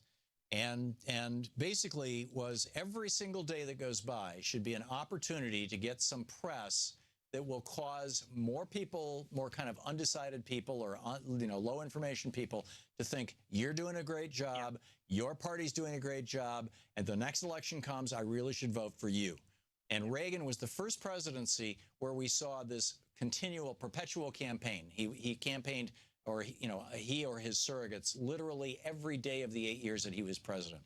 And that was not something that was picked up by Bill Clinton. Now, Bill Clinton didn't have to do it methodically because he was such a brilliant politician himself. He was always down on the Hill, glad-handing people and talking to people and talking to the press and stuff. And of course, it would have been very difficult given all the impeachment hearings and whatnot. But basically, every Republican has done this, and the Obama administration did not even remotely consider doing something like this. They have done the opposite of this. They've basically kind of said, we're governing things. We've got this. Chill out. Don't worry. We've got this under control. And that, obviously has not worked well. And I didn't see Bernie on Rachel last night because I was in bed by then.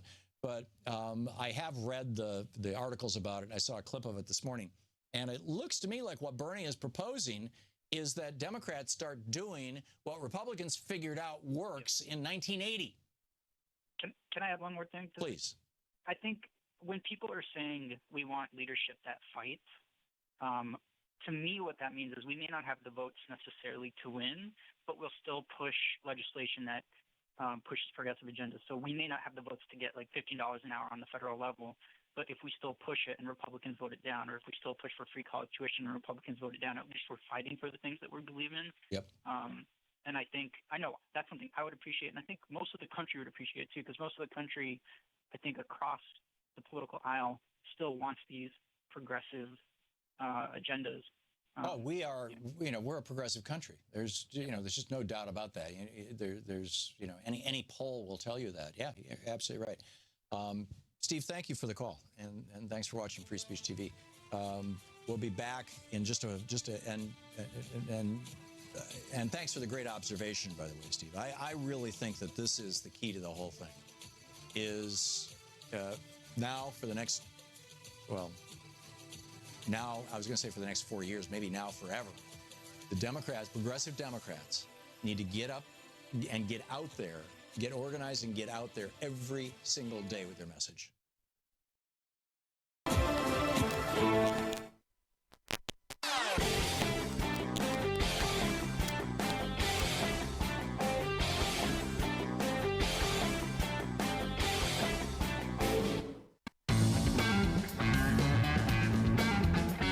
Welcome back. Professor Richard Wolff is on the line with us, the economist, co-founder of Democracy at Work, author most recently of Capitalism's Crisis Deepens, Essays in the Global Economic Meltdown. democracyatwork.info and rdwolf with 2fs.com are his websites, and you can tweet him at Democracy at Work without the O. Professor Wolff, you were finishing a thought, and we were both so rudely interrupted by that hard break. You want to wrap up your thoughts on what we were talking about just a minute ago? Where's our audio? Nate, did we change the audio and we... International trade in lots of ways. The United States is no exception. One of the reasons, just for as a simple example, one of the reasons Americans are in love with and excited about pickup trucks is because the United States, for many decades, has had a 25% tariff on pickup trucks brought into this country from outside. That was to manipulate the markets, to create the demand for American pickup trucks, which is what most Americans drive. It is a manipulation. It is exactly what Mr. Trump rails at other countries about. Other countries do it too, but it is a well understood kind of gentleman's agreement, if I could say it, enforced by things like the G7 to keep that kind of thing to a sort of a minimum so we don't get into a struggle among the different capitalists that was so destructive in the 1920s, again in the 1930s, and threatened after World War II. What you have is the breaking of that agreement, that understanding, First, by the British, to be fair, in voting of Brexit, to leave the Europeans, to stop coordinating with them. There you could see the beginning of something to say, we're going to solve our problems better by not working with you. I think they regret it now, but they did it. And we will probably regret very badly the things that Mr. Trump is now doing, trying to look as though, because it's mostly theater, look as though he's doing things and fighting for America, all of that theatric, exactly what every other leader does in his or her country. And the end result may be at first symbolic, like having Mr. Macron and Mrs. Merkel not sign an agreement. But things are moving quite fast in Europe, and it's much more than symbolic. They are going to retaliate. It is going to spiral. No one knows where that's going. And if I can give anyone a warning, we are going to begin to see the enormous global costs of Mr. Trump's theatrics that are driven by his political domestic problems. And that's the major part that nobody should lose sight of here. Yeah, it's major stuff. Professor Wolf, we're going to hit the break here in a minute. I don't know if you're available for the next half hour or not. Can you stick around with us? Would you like to get in? I wish I could. Yeah. I can in the future, but today I got another appointment. I have to go. I absolutely understand, and I thank you so much for being with us today. Geez, we just have 10 seconds. So is there anything that you would like to point people to in the last 10 seconds? Simply to pay attention to the fact that these theatrics have nothing to do with jobs. It's about looking like he's fighting for the little man and all of that, and not to lose sight of the political imperative that will have very bad economic consequences. Amen. Professor Richard Wolff, our economic guru. Thank you, sir, so much for being with us today. Thank you, Tom. Glad to do it. Always great talking. You're listening to the Thom Hartmann Program. Call 202-808-9925. We'll be back in just a moment with more of the news of the day and my thoughts on it. And if our phones ever come back up, your thoughts too.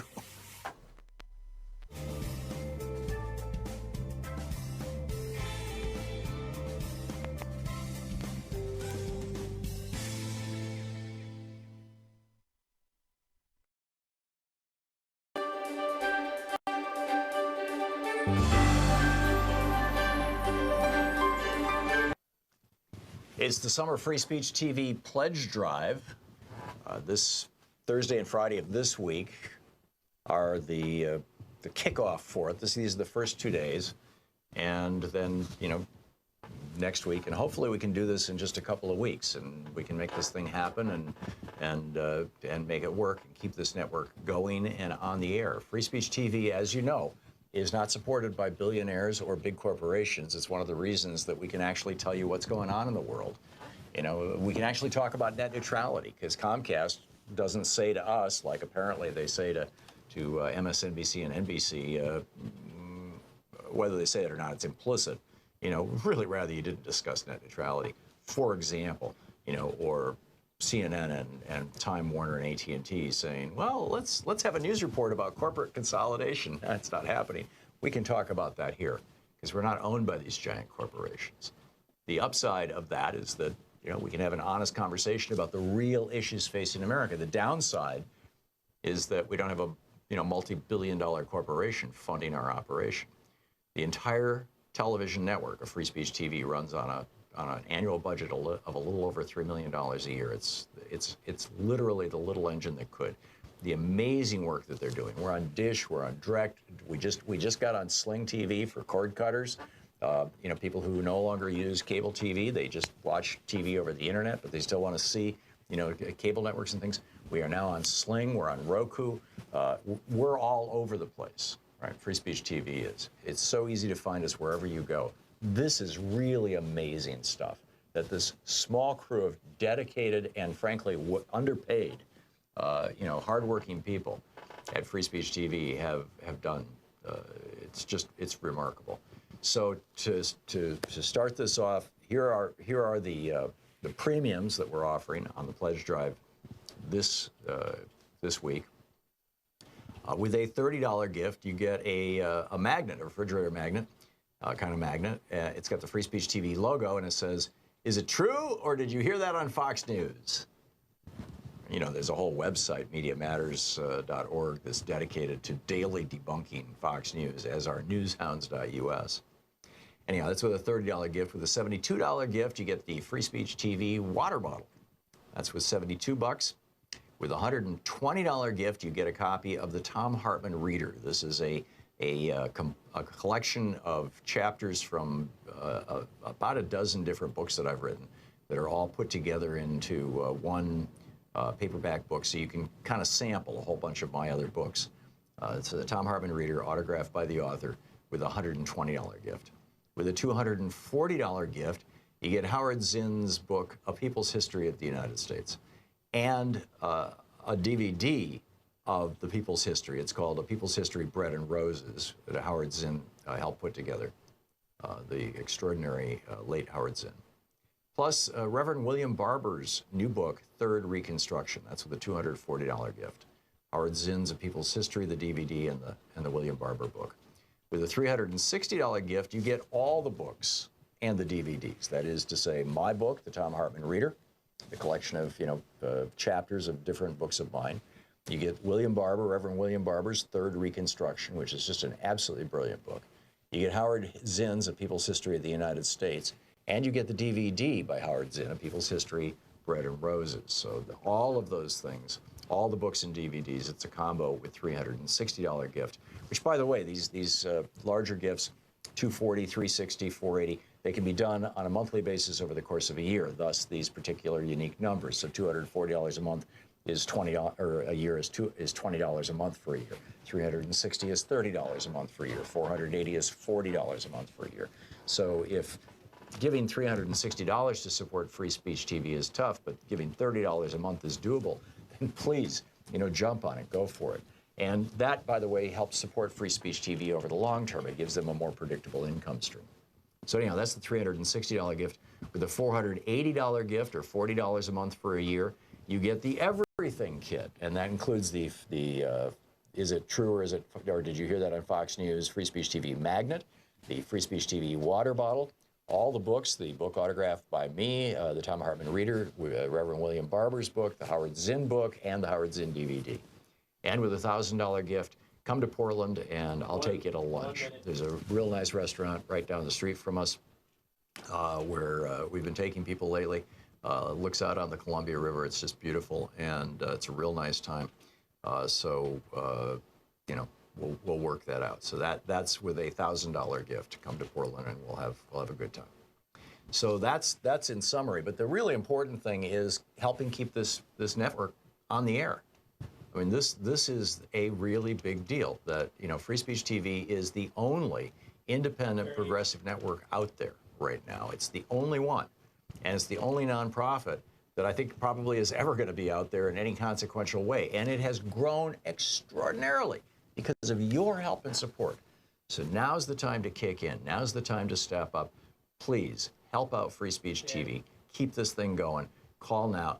The number on your screen, and make your contribution to Free Speech TV. Hey, Steve. Thanks for watching Free Speech TV.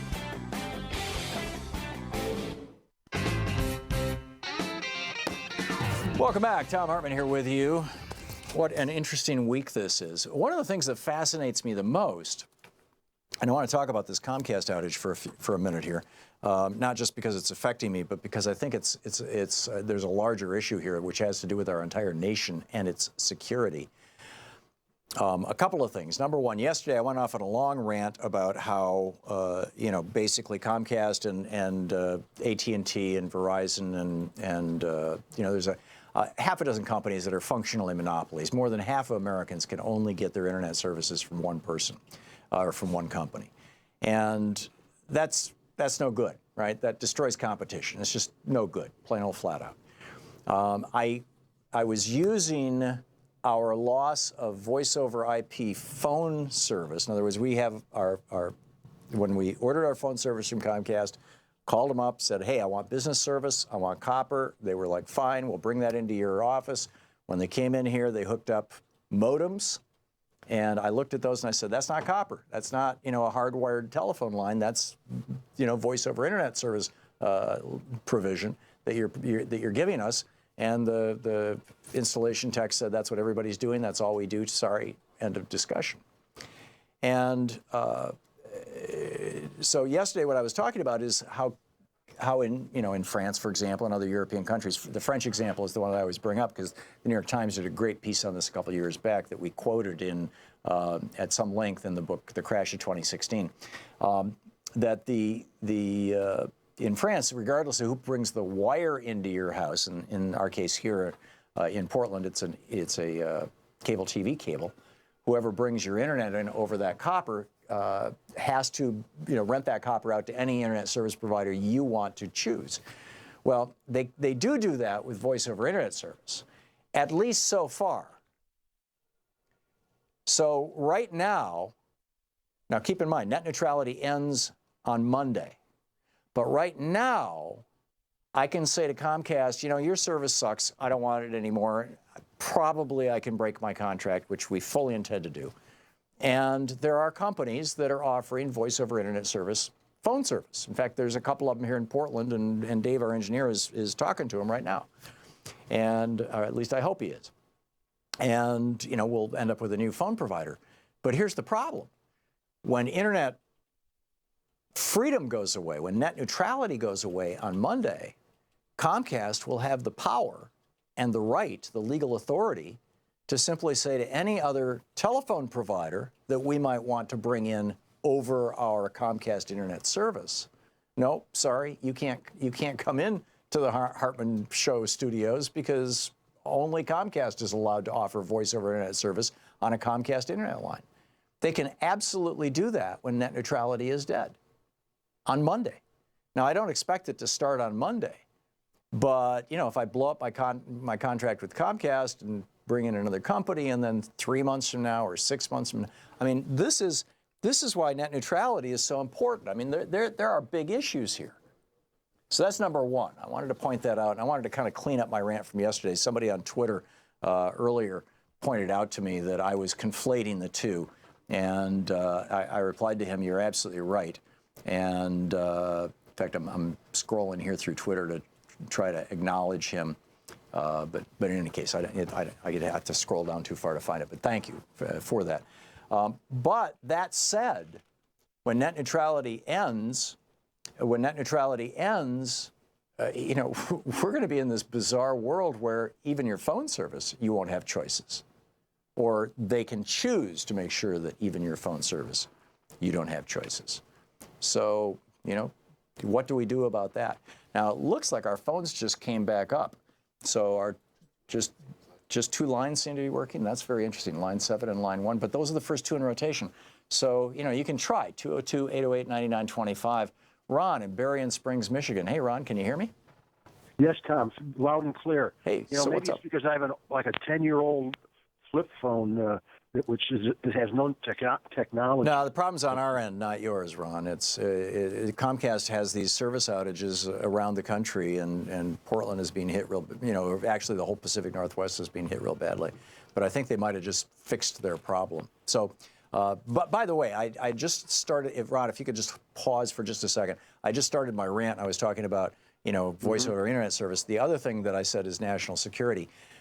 If you have a company that is providing business telephone service, which would be purchased by police departments, fire departments, essential services, government offices, talk shows, whatever, and they can be brought to their knees either by a bad switch someplace, some bad code someplace, or a foreign government who is trying to make a point. And we don't know what the case is here.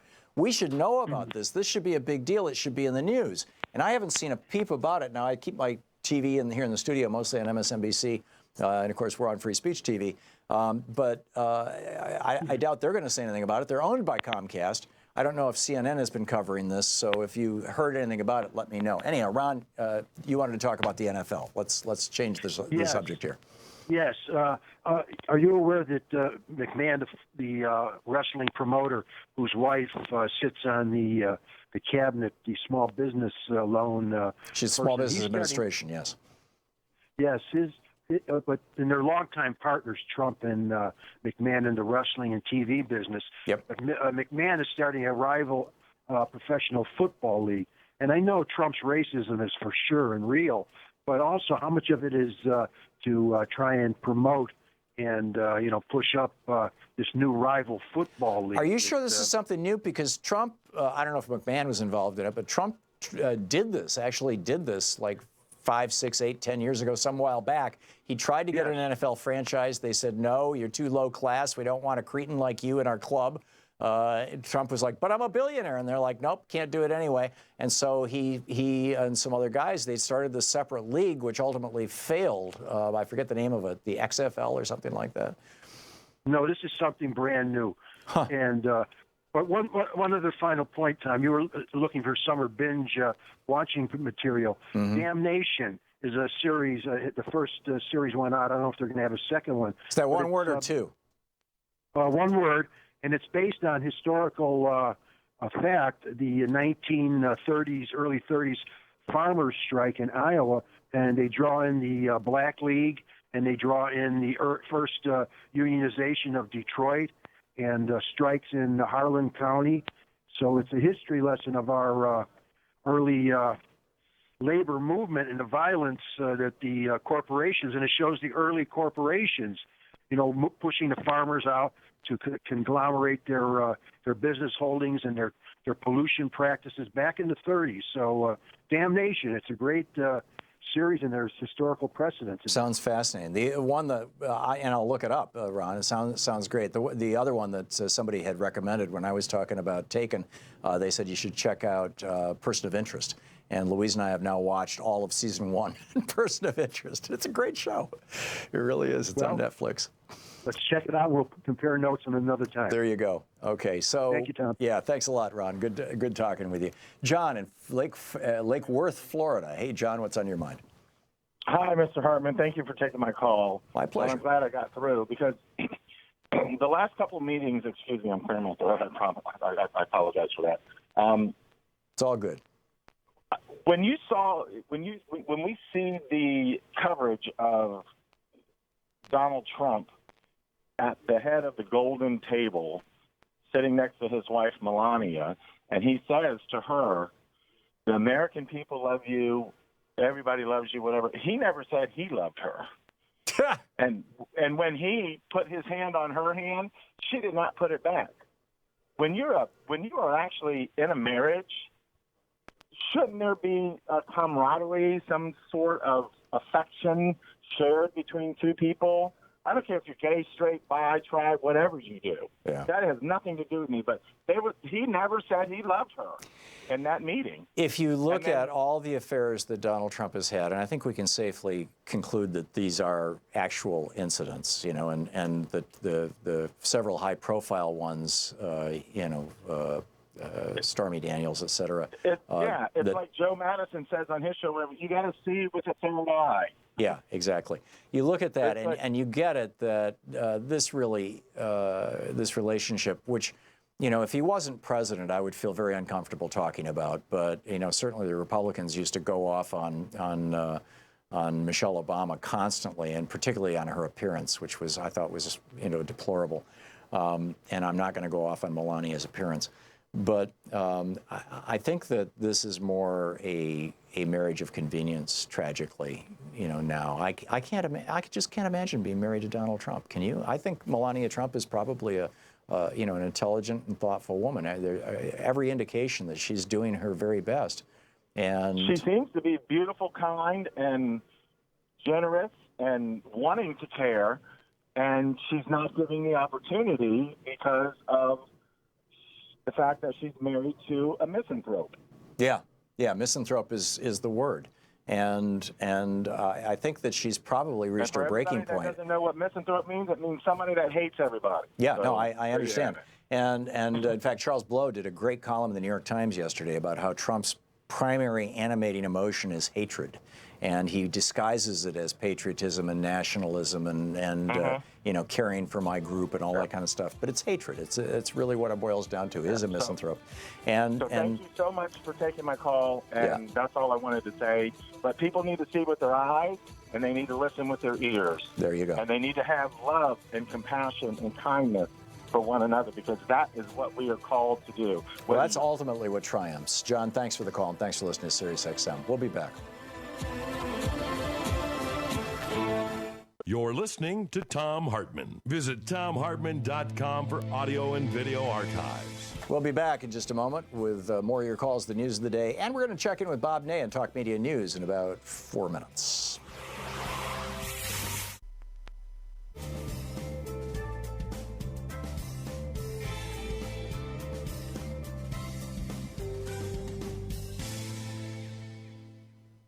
And welcome back, Marty in Evergreen Park, Illinois. Hey, Marty, thanks for watching us. What's up? Hey, Tom, thank you so much for taking my call. The whole Comcast outage got me thinking here, about the future of net neutrality. And one of the things I mentioned to the call screener was the thing that I'm afraid of. In regards to VoIP service, we already know that Comcast routers can do Java packet inspection and append their own JavaScript to web pages. One thing I thought of is, if you're going to make a phone call, what if you have to listen to an ad first before you're able to place the phone call? Or you get interrupted in the middle, with like an ad or something like that, or an advertisement for something that may or may not be on topic, but, that the two parties have to sit through and listen to until it's over, and then you resume your conversation. I would bet $100, Marty, that within a couple of years, if this net neutrality thing keeps rolling along, that companies like Comcast that are offering VoIP service will start saying, if you want regular VoIP service, it's $30 a month, or whatever it is. I don't know. I mean, I know what we're paying for our business lines, but I don't have a phone at home. It's just my cell phone. But it'll be $30 a month for regular service. But we've got a $10 a month special where all you have to do is listen to an ad every time you make a phone call. And that makes perfect sense to me, Marty. I bet they will start doing that. And the other thing that you didn't mention but your comment and call brought to my mind is what many of our email providers do right now.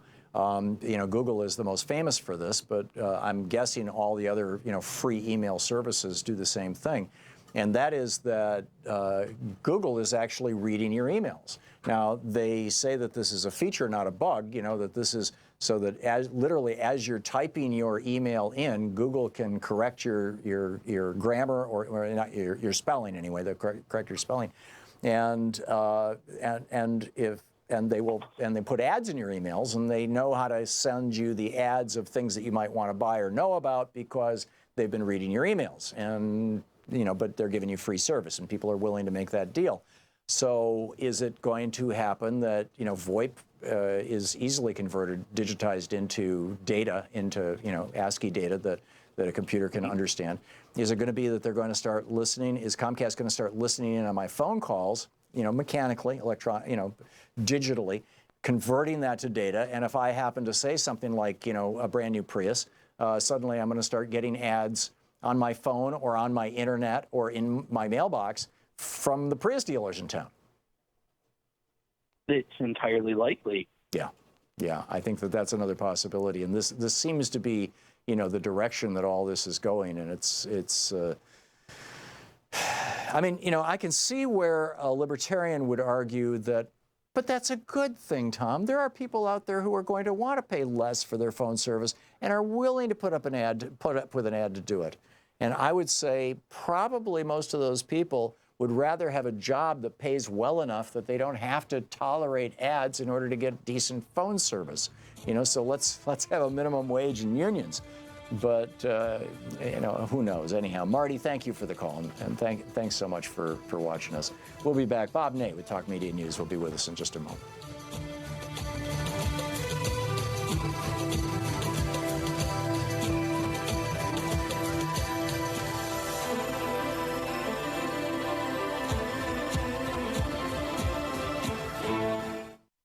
The Thom Hartmann Program is brought to you in part by the Aiden Forecast, an investment newsletter with weekly updates of leading market indicators and a monthly deep dive into what the details of the economy and the markets mean for investors and retirees. On the web at aidenmarkets.com. The Thom Hartmann Program is brought to you in part by XChair, the XChair chair, office chair. XChairTom.com is the website, XChairTHOM.com. Hartmann Program is brought to you in part by Super Beets. Super Beets are sourced from non-GMO beets, and they're packed with dietary nitrates, helping to produce nitric oxide for more energy, stamina, and support for healthy blood pressure levels naturally. For more information, call 800-223-8242 or visit tomsbeats.com.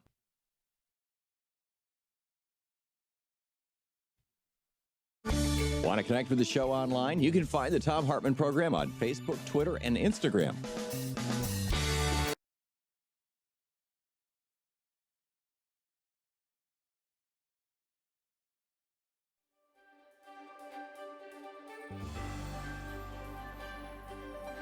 Find out what's going on in the world today. This report brought to you by goatsforrealgoat.com and Ellen Ratner's new book, Loving What You Do, on the line with us. The author of Sideswiped, former Congressman, Ohio Congressman Bob Ney. Congressman, welcome back. Thank you, Tom. Great to have you with us. So what's happening? By the way, have you heard anything about the Comcast business telephone service or telephone service outage? No, not a thing. I found out from all of you. Yeah, I mean, we had this problem yesterday. We were not able to take a single phone call all day, and it turns out that it's happening all over the country. It was the Pacific Northwest, it was the Central and Northern California, it's up and down the East Coast, and it's Southern Florida, and it's like blacked out in the national news media. And I'm wondering if it's been blacked out because it's a national security issue. Is this, like with the Sony hack, is this the North Koreans or the Chinese or something? Right. Or is Comcast just telling NBC, hey, don't discuss this because they own NBC and they can do that? I don't know. Something happened. I mean, we haven't had an inkling of what's going on. Nothing. That's very strange. Well, keep your ear to the ground. Okay, sure will. So what's going on in the world? Well, we can tell you that something has come loose in Rudy Giuliani's brain. Yeah. I understand. No, this was loose his whole entire life. This is how he's always treated women. You know how he notified his second wife, I think, that what was her name? Donna, I forget her last name. She was an actress in New York. He notified her that she was going to get a divorce on television. Right. I mean, this guy. I'm sorry, I stepped on your story, Bob. Oh no, I'm listening. Yeah, go for it. It builds up to what I'm going to say, so I appreciate it. Okay. Look. He was doing what he was assigned to do, which was to be the junkyard dog nipping at Mueller's heels, and that was with the full, ability of the White House and their permission. That's what he was doing, to build this whole public case, when Trump refuses to sit down with Mueller. Now, I think he's become starstruck because he thinks he's relevant again, and I say that because he ventured into an area that was absolutely idiotic to make the statements he made about Kim Jong-un, on his hands and knees begging for this meeting. Now, if John Bolton said that, I know it's intentionally to sabotage it, but I just think Giuliani has just completely lost it. Oh, I didn't even know about that. I thought you were going to talk about the comment he made this morning about Stormy Daniels and look at her, and Trump would not, get it on with a lady that's that déclassée or whatever, I mean, he was just snarky, and boy, Mika Brzezinski this morning just melted down over that. And that was the God least bless of it her. Compared to this one. But this could blow up the whole thing. I mean, exactly. you don't, Kim has got an ego every bit as fragile as Donald, and holy cow, where did Giuliani say that? He said it on television, and I think around the same interview time as the Stormy Daniels comment. On Fox So-Called News? Yes, and what he said was, and I'm going to try to quote it correctly because I don't have it in front of me, but that when Trump canceled the meeting, Kim Jong-un was basically or practically on his hands and knees begging. Jeez. Now, imagine that kind of quote, which of course gets back to Kim Jong-un. And I don't care what anybody thinks of him. There is something in the works on the 12th, which is pretty critical, to the world. And for him to do this isn't the White House, telling him to do this. Like I said, if John Bolton did it, I know it's on purpose, because he's crazy. But with Giuliani, doing this. It's the starstruck thing. He's reliable. Everybody's watching him now. He's got the whole TV thing going. I thought it was one of the most idiotic comments a person could actually make during this whole situation with Kim Jong-un and Trump. That's astonishing. Sorry. And then we're following a lot, the health care, also immigration, because Paul Ryan and the speaker is being forced to do something with immigration. Did they finally get the 2 last signatures for the discharge petition? Is that what you're talking about? Well, they're close, as I understand it, but Ryan is saying they're going to do something. So they're going to either have the 2 signatures or do something. Of course, McConnell's, another world, but it would put a lot of pressure. So something. Ryan's going to want to, I mean, you know the politics of this better than me, but it seems to me that Ryan would want to put something on the floor for a vote, anything, rather than suffer the humiliation of a discharge petition going around him. And how well I know, because John McCain took one in my committee, and we got together. We didn't want it happening, both parties in my committee, and so we had to put something out, and we disapproved his bill, and then he went on the floor. That was campaign finance reform, the way he had it. So these are rare done, and this would be a total embarrassment to Speaker. Plus, the bill would go out, and they would control how it would run, not the Speaker. So Ryan has to do something soon, like in hours from now. Make a deal. And the Republican caucus had a meeting this morning. We just had Congressman Pocan on for an hour taking calls from our listeners, and he said that to the best of his knowledge, they were having a meeting this morning to try and come up with something, but he was skeptical that they'd actually be able to pull some rabbit out of the hat. I think they have to. I don't see where he's going to have a choice. And the health care, we're about to see monstrous jumps in the health care premiums. It's going to be in effect because of basically 2 plans created by executive order by President Trump, where the small business, they call it one the small business plan, and the other plan doesn't have to go in effect for a full year. Second plan they created under executive order of the president. And then the other part was taking away the individual mandate. So that means a lot of people who are in the, quote, well category are going into plans that are inferior under Obamacare. So as a result, more people are stuck in the pool where, the plans are better, but people are sicker, and so not everybody's adding to the system of the plan. So brace yourself.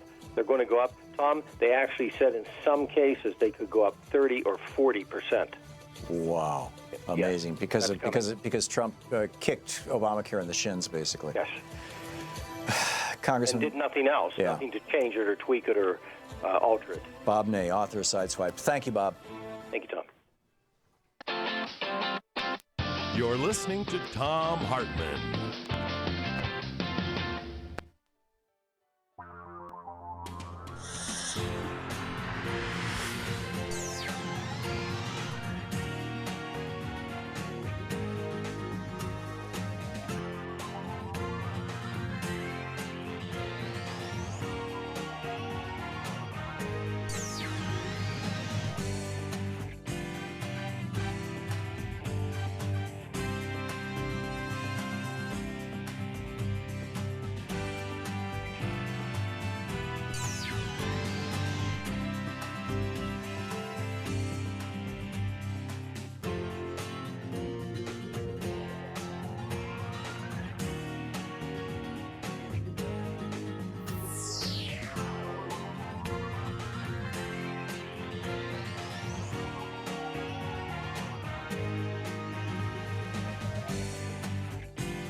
The Thom Hartmann Program is brought to you in part by the Aiden Forecast, an investment newsletter with weekly updates of leading market indicators and a monthly deep dive into what the details of the economy and the markets mean for investors and retirees. On the web at aidenmarkets.com. The Thom Hartmann Program is brought to you in part by X-Chair, the X-Chair office chair. xchairthom.com is the website, xchairthom.com. Hartmann Program is brought to you in part by Super Beets. Super Beets are sourced from non-GMO beets, and they're packed with dietary nitrates, helping to produce nitric oxide for more energy, stamina, and support for healthy blood pressure levels naturally. For more information, call 800-223-8242 or visit tomsbeets.com.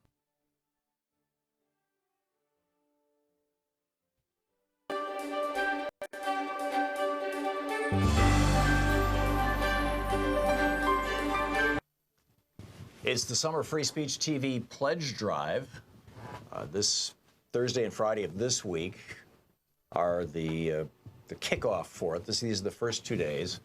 And then, next week, and hopefully we can do this in just a couple of weeks, and we can make this thing happen and make it work and keep this network going and on the air. Free Speech TV, as you know, is not supported by billionaires or big corporations. It's one of the reasons that we can actually tell you what's going on in the world. We can actually talk about net neutrality, because Comcast doesn't say to us, like apparently they say to MSNBC and NBC, whether they say it or not, it's implicit. Really rather you didn't discuss net neutrality, for example, or CNN and Time Warner and AT&T saying, well, let's have a news report about corporate consolidation. That's not happening. We can talk about that here, because we're not owned by these giant corporations. The upside of that is that we can have an honest conversation about the real issues facing America. The downside is that we don't have a multi-billion-dollar corporation funding our operation. The entire television network of Free Speech TV runs on an annual budget of a little over $3 million a year. It's literally the little engine that could. The amazing work that they're doing. We're on Dish, we're on Direct. We just got on Sling TV for cord cutters. People who no longer use cable TV, they just watch TV over the internet, but they still want to see, cable networks and things. We are now on Sling, we're on Roku. We're all over the place. Right, Free Speech TV is. It's so easy to find us wherever you go. This is really amazing stuff that this small crew of dedicated and frankly underpaid, hardworking people at Free Speech TV have done. It's remarkable. So to start this off, here are the premiums that we're offering on the pledge drive this week. With a $30 gift, you get a magnet, a refrigerator magnet, kind of magnet. It's got the Free Speech TV logo, and it says, "Is it true, or did you hear that on Fox News?" There's a whole website, MediaMatters.org, that's dedicated to daily debunking Fox News, as are newshounds.us. Anyhow, that's with a $30 gift. With a $72 gift, you get the Free Speech TV water bottle. That's with $72. With a $120 gift, you get a copy of the Thom Hartmann Reader. This is a collection of chapters from about a dozen different books that I've written that are all put together into one paperback book, so you can kind of sample a whole bunch of my other books. So the Thom Hartmann Reader, autographed by the author, with a $120 gift. With a $240 gift, you get Howard Zinn's book, A People's History of the United States, and a DVD of the People's History. It's called A People's History, Bread and Roses, that Howard Zinn helped put together, the extraordinary late Howard Zinn. Plus, Reverend William Barber's new book, Third Reconstruction. That's with a $240 gift. Howard Zinn's A People's History, the DVD, and the William Barber book. With a $360 gift, you get all the books and the DVDs. That is to say, my book, the Thom Hartmann Reader, the collection of chapters of different books of mine. You get Reverend William Barber's Third Reconstruction, which is just an absolutely brilliant book. You get Howard Zinn's A People's History of the United States, and you get the DVD by Howard Zinn, A People's History, Bread and Roses. So all of those things, all the books and DVDs, it's a combo with $360 gift, which, by the way, these larger gifts, $240, $360, $480, they can be done on a monthly basis over the course of a year, thus these particular unique numbers. So $240 a month is a year is $20 a month for a year. $360 is $30 a month for a year. $480 is $40 a month for a year. So if giving $360 to support Free Speech TV is tough, but giving $30 a month is doable, then please, jump on it, go for it. And that, by the way, helps support Free Speech TV over the long term. It gives them a more predictable income stream. So anyhow, that's the $360 gift. With a $480 gift, or $40 a month for a year, you get the Everything Kit, and that includes the Is It True or Did You Hear That on Fox News? Free Speech TV magnet, the Free Speech TV water bottle, all the books, the book autographed by me, the Thom Hartmann Reader, Reverend William Barber's book, the Howard Zinn book, and the Howard Zinn DVD. And with a $1,000 gift, come to Portland and I'll take you to lunch. There's a real nice restaurant right down the street from us. where we've been taking people lately. Looks out on the Columbia River. It's just beautiful, and it's a real nice time.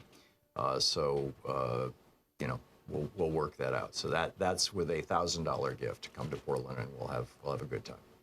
So that's in summary. But the really important thing is helping keep this network on the air. I mean, this is a really big deal. That, you know, Free Speech TV is the only independent progressive network out there right now. It's the only one, and it's the only nonprofit that I think probably is ever going to be out there in any consequential way. And it has grown extraordinarily because of your help and support. So now's the time to kick in. Now's the time to step up. Please help out Free Speech TV. Keep this thing going. Call now, the number on your screen, and make your contribution to Free Speech TV. The Thom Hartmann Program. Want to connect?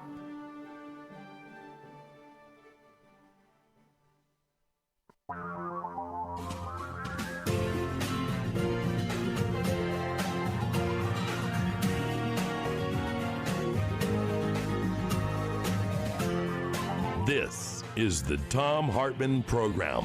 Welcome back. On the line with us is America's lawyer, Mike Papantonio, the attorney, host of Ring of Fire Radio, author of his second legal thriller. His first was Law and Disorder.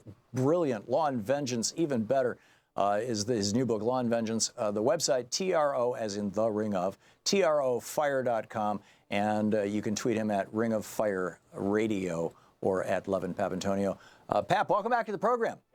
Good to be here, Tom. It's always great having you on.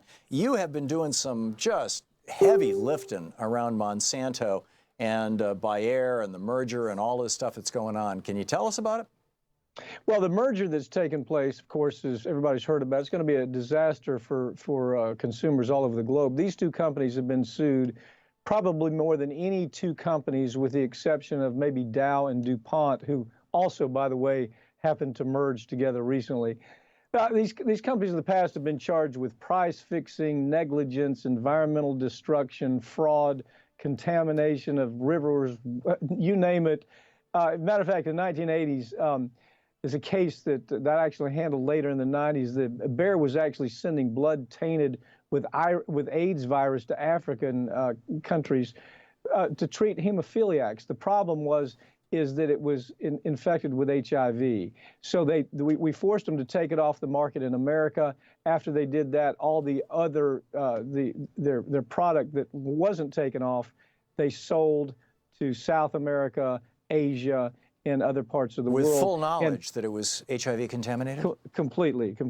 Interesting thing, if you do a search on Factor 8, you'll find that the corporate media, even back then, I was so intrigued in the story that you just told, Tom, but even the corporate media back then wasn't willing to blow the whistle on companies like Bayer, and so there was very little information. Same thing really has happened with Monsanto, with Roundup, killing people by the thousands all over the globe, and they've been able to get away from it.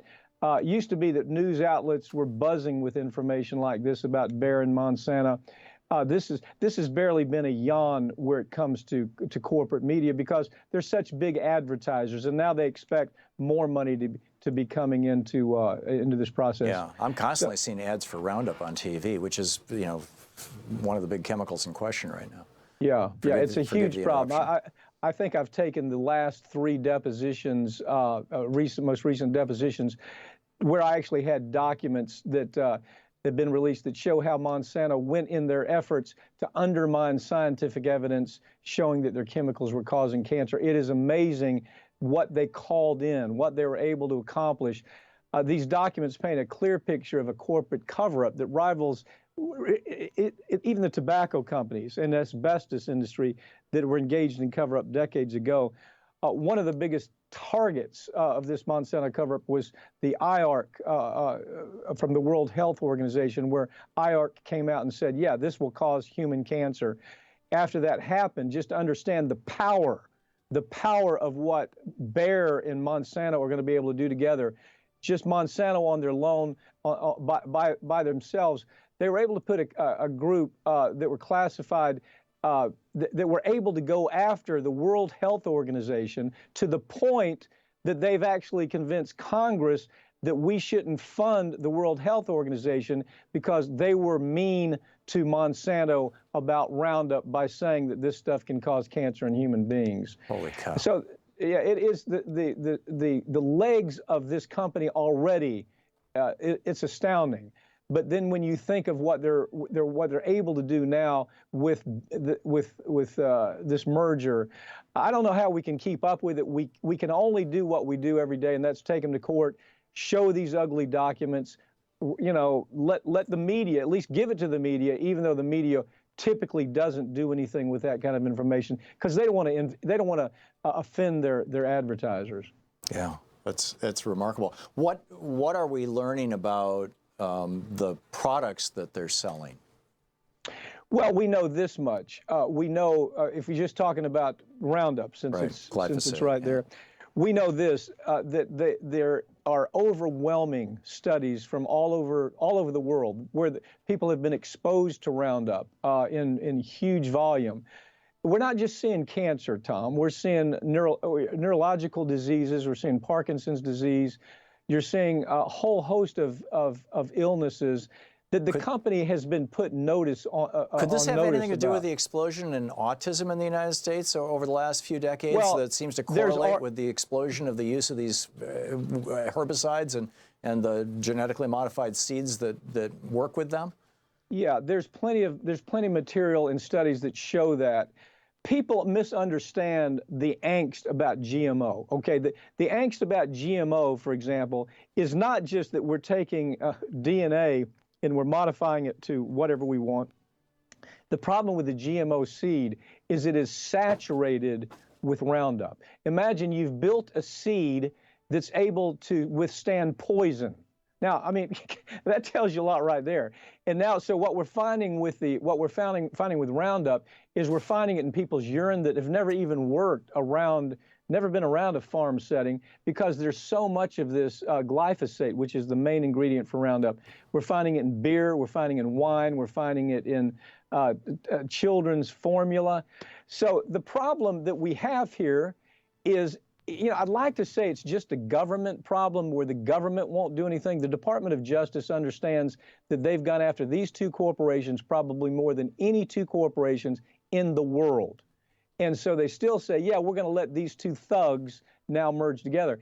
But it's not just the government, it's the media. The media will not tell the story about Roundup. It's the same thing that I've run into so many times. You know, I used to do some MSNBC. And when Yaz came out, Yaz was a birth control pill that was killing women by the hundreds all over the country. And so we had all the information. I had taken the depositions. I had all the information I needed. They needed to do a story. I said, you know, certainly one of the producers wants to do a story on Yaz. Well, they didn't do it because Bayer produced Yaz, and Bayer was one of their big advertisers. So with this merger that we're talking about here, take that fact situation and put it on steroids. They're going to have contact with not just the media. What we found with Monsanto is they hired these professors all over the country. When we found out that Roundup will cause cancer, Monsanto went out and started hiring scientists all over the country. They developed something called Ag Bio Chatter. It was a website that industry-friendly scientists could go to who wanted to make a little extra money, and the corporation, Monsanto, would ask them, well, if you're willing to shill for us, we're going to pay you extra money. So these shills went out and created literature that was completely fantasy literature. Basically, the company would write the literature, they'd ask the scientists to sign off on it, and what we started seeing immediately were these shills that were attacking IARC. And these shills that were saying, no, that's not good science. It won't really cause cancer. Wow. Wow. What can consumers do? What can people do? What can citizens do, for that matter? Well, the only thing, you know, it's gotten to the point really where boycotts really do matter. I mean, you've accomplished a lot with boycotts, and we've gotten away from that. We've gotten away from the idea that we can really deal with the market. We can go after them in the market. But I think, unfortunately, the only thing that we can do aggressively is to sue them, to tell the stories and depositions, and then not even count on corporate media to tell the story, but have those stories told in documentaries, have them told in social media. That's been very successful. As a matter of fact, case I just finished called The Devil We Know. The movie is called The Devil We Know. It's about a case I just finished up in the Ohio River Valley. It's the movie will actually be released to the public in January of 2019. And it's a movie that tells the story.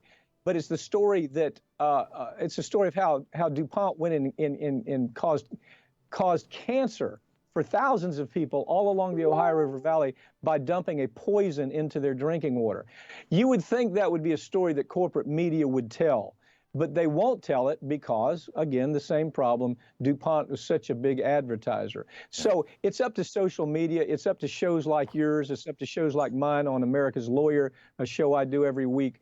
It's up to documentary makers to tell these kinds of stories. Otherwise, they won't be told.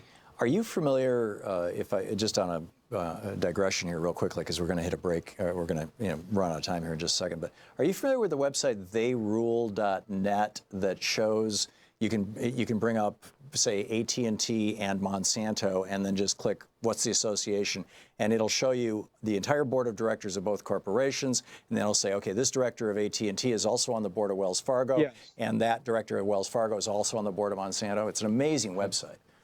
Our producers use it all the time. Yeah. Farron Cousins has mastered that particular website. Theyrule.net is just incredible. But it seems like, I would love to just to know about interlocking boards with some of these media companies as well. It's just incredible. America's Lawyer, Mike Papantonio. Pap, it's always an honor and pleasure to have you on the program. Thank you so much. Tom, thank you. And keep on the great work fighting for all of us. I mean, that's what you guys do, and you do it so very, very, very well. I appreciate it. Thank you. TROfire.com, Ring of Fire Radio on Twitter. We'll be back. This is the Thom Hartmann Program. Lord willing and the creek don't rise. We're going to be talking with Lamar Waldron in about 5 minutes about the assassination of Bobby Kennedy.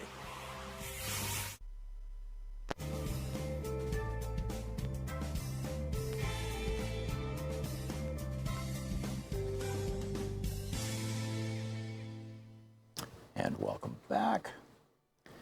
Jim in Orlando, West Virginia. Hey, Jim, thanks for watching Free Speech TV. What's up? Hello, Mr. Hartmann. Thank you for taking the phone call. Sure. I called in a while back about Donald Trump and the Republicans, David and Charlie Koch shutting down the VA hospitals. Mm-hmm. My new VA magazine come out. They surveyed a whole lot of doctors and healthcare places in the private sector. Only 2% of those people that were surveyed had the requirements to treat our veterans. So that right there is an indication they shouldn't shut down our hospitals. Yeah. Is that correct? Amen. Amen. And this piece of legislation that Trump signed yesterday with much fanfare in front of a bunch of veterans, A, is not funded, and B, is, if it ever is funded, it'll be a disaster for the VA because it's going to start funneling people out of the VA, which is going to funnel funds and resources out of the VA, which is going to cause the VA to start to tremble and fail, just like they're doing to Medicaid and Medicare and Social Security. They want to destroy all these programs because they just don't believe that the role of government is to provide services to human beings. They believe that that's the role of profit, that the for-profit businesses should be doing that, not government. And of course, they all, these people are all funded, all these politicians are funded by for-profit businesses, so surprise, surprise. But Jim, excellent point. Thank you for calling and thank you for making it. Colin in Kirkland, Washington. Hey, Colin, thanks for watching us on YouTube. What's up? Yes, thank you for taking my call. Tom, I just wanted to thank you for pointing out the fact with this Comcast outage and also in general with net neutrality, how this really is, in fact, actually a national security issue and also a citizen safety issue regarding emergency services and all that. So I just wanted to thank you for that. I just wanted to point out that, if these extreme hardcore right-wingers were really serious about national security issues, we wouldn't be having to deal with this whole Comcast outage and, all these net neutrality issues in the same way that they're purporting that Canada needs to have all these tariffs imposed on them due to national security issues. And any further thoughts, I would like to. I really appreciate your thoughts on that. But well, Trump I'm is just really concerned about it. So. Sure. Yeah, and this is one of the questions that the Canadians have been asking, and this is what Justin Trudeau asked Donald Trump on the telephone a couple of days ago, is he said, you know, you're citing national security to impose tariffs on Canada. How do we, Canada, represent a threat to the United States' national security? We are not an enemy. We are not, you know, we're not a nuclear power. We don't have guns or weapons pointed at you. We don't have a militarized border. We are, you know, we may be economic competitors, but how do we represent any kind of threat to America's national security? And Trump's response was, well, you burned down the White House in the War of 1812, which, by the way, wasn't true. It was the British, you know, who came through Canada and brought a few Canadians with them. But it was the British who did that. And you know, so A, Trump, you know, doesn't, you know, he's ahistoric. He doesn't know anything about history. But B, he's just using this phrase national security as a tool to accomplish what he's trying to accomplish, because all of the trade deals have national security carve-outs. But you know, he's not meeting the very specific requirements of these trade deals. And I'm no fan of the trade deals, but he's just not doing this right, and that's the problem. And that's why it's blowing up in our face. It's why it's costing, you know, lots of jobs across the United States, and why it's going to make the coming Trump Great Depression far deeper and far worse. Colin, thanks a lot for the call. Thanks for watching us on YouTube. We'll be back. It's 21 minutes past the hour. Lamar is up next.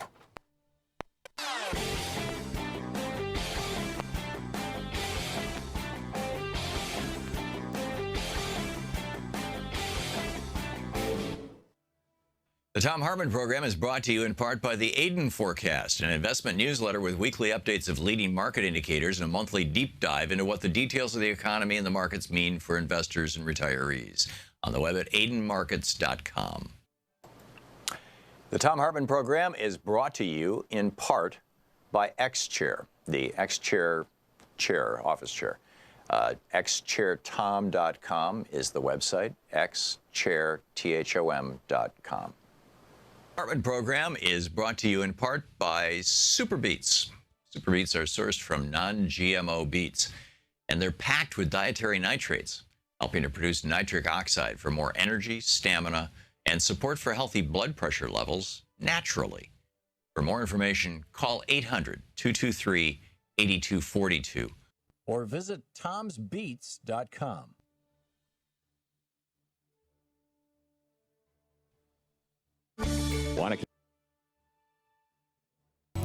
Welcome back. Our program this hour brought to you by GetQuip, Q-U-I-P, the electric toothbrush, getquip.com/Tom, T-H-O-M. And on the line with us is my old buddy and writing partner and partner in all kinds of crime, metaphorically speaking, as a joke, Lamar Waldron. Lamar is a political commentator, JFK historian, the author of The Hidden History of the JFK Assassination, and the two of us worked on Ultimate Sacrifice and Legacy of Secrecy, books about the assassinations of John Kennedy, Robert Kennedy, and Martin Luther King. And yesterday was the 50th anniversary of the assassination of Robert Kennedy. Tomorrow is the 50th anniversary of his funeral and his eulogy by Ted Kennedy. Lamar, welcome back to the program. Great to be with you, Tom. It's always sad we're on these kind of occasions, like the 50th anniversary of Robert Kennedy's assassination and his funeral tomorrow, but the stuff we always talk about is so timely even today in terms of government secrecy and violence and things that just unfortunately stay in the news for 50 years and even more. Yeah, and I agree. And the first of all, what do we know about who killed Bobby Kennedy?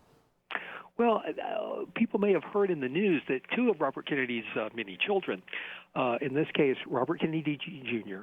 and Kathleen Kennedy Townsend, have been publicly calling for a new investigation into their father's murder, which is very unusual because the Kennedy family, and I think people understand this, like any grieving family or when they have that loss, are usually very private about these kinds of things. And if they support new investigations, as Ted Kennedy did back in 1991 when he supported the unanimous passage by Congress of the I think it was then they call it the 1992 JFK Act, released all the JFK assassination files. usually they're very private, the Kennedy family. So it's very unusual that Robert Kennedy Jr. and Kathleen Kennedy Townsend have been publicly calling for a new investigation, but they're doing that because there's 6 main reasons that are just so glaring that haven't changed in 50 years, and they're still out there about so many problems with the usual lone gunman, lone nut assassination. Be happy to dive into those, and then those kind of lead us to who really did kill their father. Right. And but let's start with Sirhan Sirhan. What do we know about him? Well, so Sirhan Sirhan was an aspiring jockey, a horse walker for Southern California racetracks, including one place that was connected to Desi Arnaz, the ex-husband of Lucille Ball. Lucille Ball. And so he's a small individual, about 5'2", wanted to be a jockey, suffered a fall, never quite made that. He came from Jordan, he and his family, and they were, some people now try to make them out as Islamic terrorists. They were anything but. He lived in Pasadena with his mother, literally a little old lady from Pasadena, and his brothers, and they lived in a quaint house. They considered themselves, and he considered himself a Christian. Actually had a very normal kind of life until he had an injury that he got a settlement for, so he was not going to be a jockey. He really didn't have a lot of talent in that direction. Instead, he really loved to gamble on horses, and so he wound up, as you can do if you gamble through bookies, getting very, very deeply into debt. To the mob? Well, yeah, that's who's handling that gambling in Southern California. In fact, 2 of the racetracks that he worked at were notorious mafia centers, and so he was gambling. He at different times, apparently early on, he was telling people and flashing money and able to leave home for stretches, a lot of money. And then, of course, the tips dry up, and you wind up, as well as your brothers, at least one of your brothers, deeply, deeply in debt to the mafia. Okay, we'll pick up this story right after the break. We're talking with Lamar Waldron, political commentator, JFK historian, and author of The Hidden History of the JFK Assassination, Ultimate Sacrifice, and Legacy of Secrecy, about the 50th anniversary of the assassination and funeral of Robert F. Kennedy. You're listening to the Thom Hartmann Program. Call 202-808-9925. We'll be back with more of my conversation with Lamar right after this.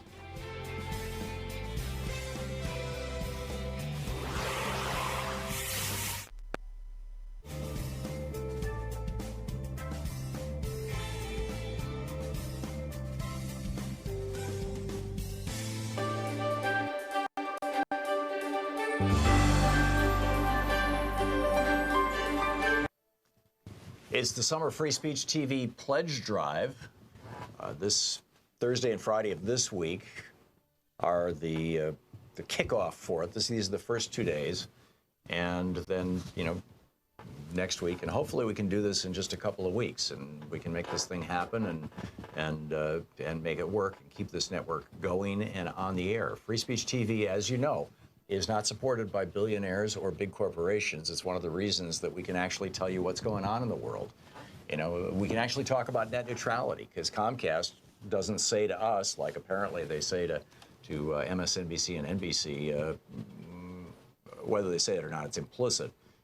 Really rather you didn't discuss net neutrality, for example, or CNN and Time Warner and AT&T saying, well, let's have a news report about corporate consolidation. That's not happening.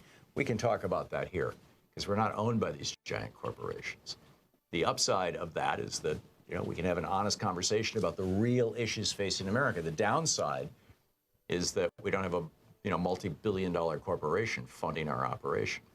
The entire television network of Free Speech TV runs on an annual budget of a little over $3 million a year. It's literally the little engine that could. The amazing work that they're doing. We're on Dish, we're on Direct. We just got on Sling TV for cord cutters. People who no longer use cable TV, they just watch TV over the internet, but they still want to see, cable networks and things. We are now on Sling, we're on Roku. We're all over the place, right? Free Speech TV is. It's so easy to find us wherever you go. this is really amazing stuff that this small crew of dedicated and frankly underpaid, hardworking people at Free Speech TV have done. It's remarkable. So to start this off, here are the premiums that we're offering on the pledge drive this week.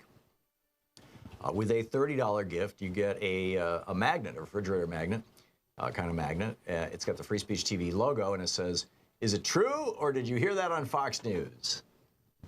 There's a whole website, MediaMatters.org, that's dedicated to daily debunking Fox News, as are newshounds.us.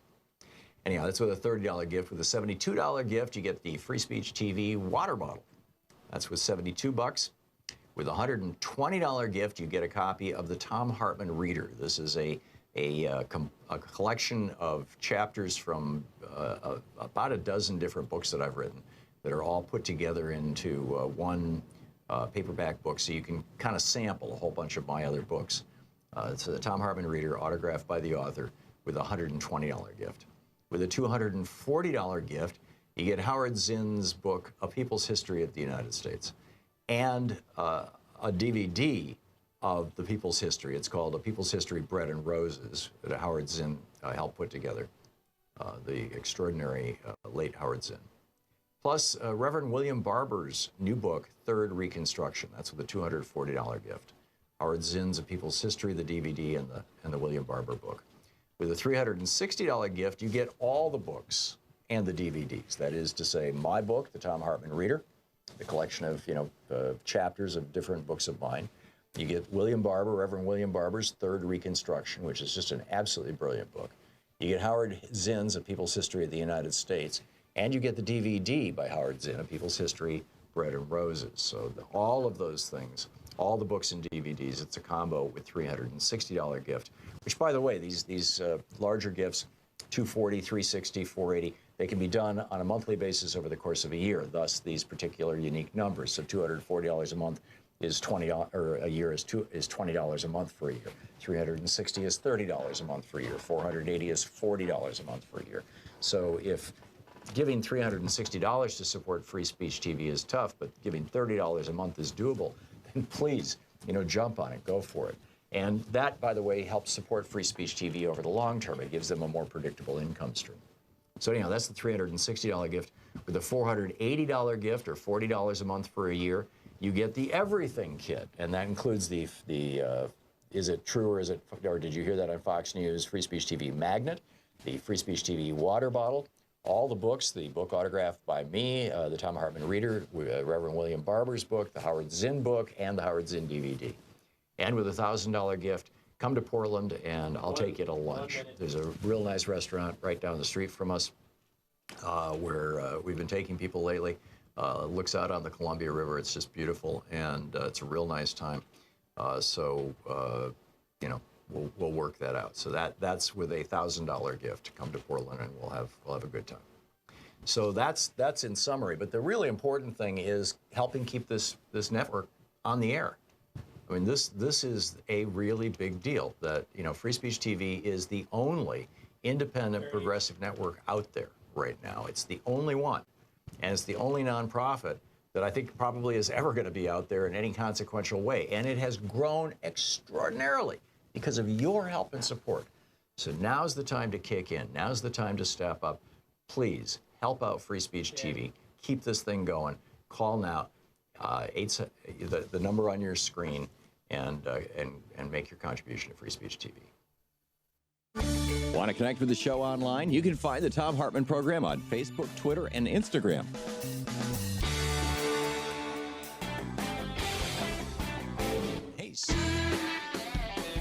Welcome back to the Thom Hartmann Program. Lamar Waldron is on the line with us, the political commentator, JFK historian, author of The Hidden History of the JFK Assassination, Ultimate Sacrifice, and Legacy of Secrecy, which I collaborated on. We are collaborators, Lamar and I. I guess that sounds better than partners in crime, doesn't it, Lamar? Either one sounds fine to me, Tom. Okay, you were talking just before we hit the break about how Sirhan Sirhan was desperately in debt to the mob. I wanted to play a clip of Bobby Kennedy and Jimmy Hoffa, who was pretty mobbed up back in the day, the elder Jimmy Hoffa. And you can tell the story about this after we listen to this clip. Or maybe actually, why don't you set the clip up and then we'll play it. Well, Robert Kennedy, in the late 1950s, in 1957, when this clip is from, was the chief counsel of the Senate committee who was that was investigating organized crime. His brother, Senator John F. Kennedy, was a prime member of that committee. So Robert Kennedy was getting his start in politics by being the chief counsel of his brother's Senate committee looking into organized crime. And the way they got into organized crime, which was flourishing in the 50s under the Eisenhower-Nixon administration, was by going after the allies of organized crime, in this case, the most corrupt union in America, and some might say the only corrupt large union in America at that time, which was the Teamsters Union, which was thoroughly in bed with the mafia. So here is, I think what you're going to play is actually Bobby Kennedy. This is in an open Senate hearing, basically going after Jimmy Hoffa, who's sitting there having to testify. Yeah, and Jimmy Hoffa essentially threatening him. Here it is. Time these situations will be cleared up. Mr. Hoffa, that would make a great deal of sense. I'd be very sympathetic if it wasn't for the fact that a majority of these people are in the Central States Conference and people under your jurisdiction. You've got people in Detroit, at least 15 who have police records. You've got Joey Glimko in Chicago. I say you're not tough enough to get rid of these people then. So, whenever you're telling Jimmy Hoffa, he's not tough enough. So basically, this started a huge feud. They're going after Jimmy Hoffa, who is incredibly corrupt, unlike, I want to say, the current head of the Teamsters, James Hoffa Jr., who's very honest. His father was not. Yeah, I know his son. He's a good guy. Right. And so, but it was very different in the 50s with Jimmy Hoffa Sr. And so the Kennedys, John F. Kennedy actually ran for president as the guy who was going to go after the mafia. He announced his candidacy in that very hearing room, and that was a big pledge of his. And lo and behold, once John F. Kennedy was elected and he appointed his brother, Robert Kennedy, Attorney General, they kept their campaign promise. They went after the mafia in a massive, gigantic way. Put the mafia's, backs against the wall. Mafia didn't have Cuba anymore. Hoffa was thoroughly in bed with the mafia.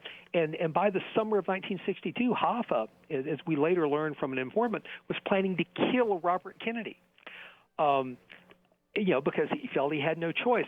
Hoffa's two main allies in the mafia, Santo Trafficante and especially Carlos Marcello, the godfather of Louisiana and Texas, talked Hoffa out of that. Basically, the argument was, look, if you kill Bobby Kennedy, President Kennedy will simply send the army in and wipe us out. Okay. So, well, the statement, as I recall from, I believe it was our interview with his lawyer, was, or maybe I read it, was words to the effect of, Hoffa brought all this money to Marcello and Trafficante and said, kill Bobby Kennedy. He's making my life miserable now with the Sun Valley land deal. And one of them said, if a dog is harassing you, you cut off its head, not its tail. I'm sure you know the quote better than I do, Lamar. Right. In other words, if you cut off the tail of a dog, if you kill Robert Kennedy, the head of the dog, President Kennedy will turn around and bite you. That was the phrase, yes. Yeah. On the other hand, if you cut off the the head of the dog, if you kill JFK, then the tail quits wagging. And so at that moment, Hoffa, Trafficante, and Marcello basically all agreed to kill Jack Kennedy, and that was the beginning of that process, which is a whole other book. Right. Which is basically, and they took a year, and they killed President Kennedy, and Trafficante and Marcello all basically confessed. Hoffa basically confessed. And there was another person involved, the Chicago Mafia's man in Hollywood and Las Vegas by the name of Johnny Roselli. He also confessed. So before he was chopped up into little pieces and found floating in a 55-gallon oil drum in the bay. Right. Johnny Roselli became the first Senate witness in history in the mid-'70s to ever die as a result of his testimony. So President Kennedy's assassinated. Bobby Kennedy keeps up the pressure to send Jimmy Hoffa to prison. And by the way, Jack Ruby had so many connections. Jack Ruby didn't just work for Carlos Marcello and had known Senator Traficante. He had a dozen connections with Jimmy Hoffa. Jack Ruby knew Jimmy Hoffa. So Bobby keeps going after Hoffa, and eventually they do send Hoffa to prison. Bobby, by that time, is a United States Senator from New York, but Hoffa goes to prison. And get this, a year before Bobby Kennedy is assassinated, the FBI is told that someone at the same prison, Lewisburg Federal Penitentiary, somebody there had overheard Jimmy Hoffa saying that he had a contract. Now, this is a year before Kennedy was killed, out on Senator Robert F. Kennedy, and that here's the quote from the FBI files: "I have a contract out on Kennedy, and if he gets in the primaries or ever gets elected, the contract will be fulfilled within 6 months." A year later, there was another report to the FBI saying this time that Jimmy Hoffa, in the same prison, had told New York Mafia boss Carmine Galante, who was also in prison there, and Galante was very close to Hoffa's friend Carlos Marcello, and they were overheard discussing a mob contract to kill Robert Kennedy. And then just a month before Robert Kennedy was assassinated, you might remember Cesar Chavez, the great union leader. Sure. For the farm workers. Right. So a lot of the big ranchers that Cesar Chavez, would strike and got better pay and benefits from were very angry at Cesar Chavez and Cesar Chavez's biggest national supporter, Robert Kennedy, who was now running for president. And so a month before Robert Kennedy was killed in Delano, California, a very, very, very wealthy rancher and farmer named Roy Donald Murray was overheard by the chief of police of Delano and another one of the police officers there saying that he had pledged a couple of $1,000s to pay off a contract to kill Senator Kennedy, and that the mafia, and this is the chief of police, is hearing this wealthy rancher boast about this, drunkenly one night, was behind the contract with the mafia, and they had connections in Las Vegas, and basically they were going to kill. The total contract was said to be around $500,000 to assassinate Robert Kennedy, and that California, if he won the California primary, that was going to be the conclusive proof that Robert Kennedy was going to get the nomination. So there was this huge contract floating around out there, this mafia contract. It was Hoffa and his friends like Carlos Marcello, who that was just out there. Yeah, so and let's be clear, $500,000 in the early 1960s would be the equivalent of maybe $5 to $15 million in today's money. This was serious. This was serious money. Right. Yeah. Close to $5 million in today's money. So this is a huge amount of money. Now, the way mafia contracts go, you don't take that money and go out and shoot Robert Kennedy because why should you take that risk? You will say to someone else, well, here's a fourth of that money. It's still a lot of money. Right, and then that person's going to take it, and then they're going to. So it's going to go down the pipe. So by the time you get to Sirhan, the figure written in Sirhan's own diary several times was $100,000.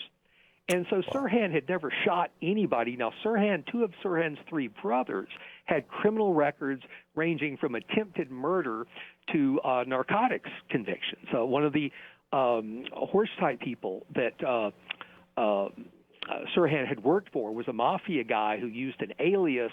The police didn't even figure out who this guy really was. He was a convicted narcotics trafficker.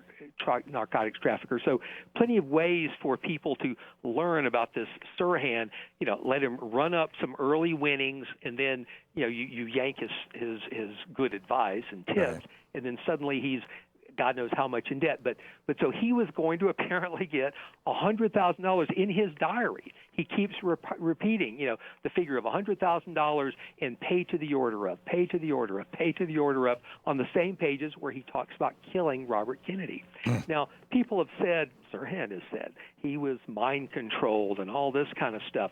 You don't have to even have that kind of stuff. self-hypnosis was a big thing in the late 60s if you wanted to lose weight, stop smoking, or whatever. And so Sirhan got into self-hypnosis. That's what these notebooks are about. When you have to do something you can't do on your own, that was a common thing to do then. So it doesn't require any CIA mind control or anything like that. The night of the assassination, Sirhan had 4 Tom Collins drinks, which are pretty stout drinks. Sirhan's a very slight person.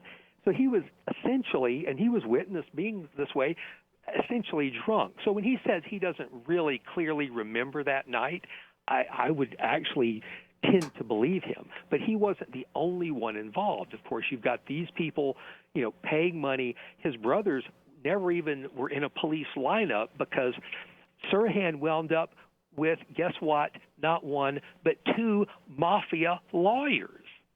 2 mafia lawyers, one who had worked extensively for L.A. mobster Mickey Cohen, a close ally of Carlos Marcello. The other one was working at the time on the defense team for a group of criminals that included Johnny Roselli.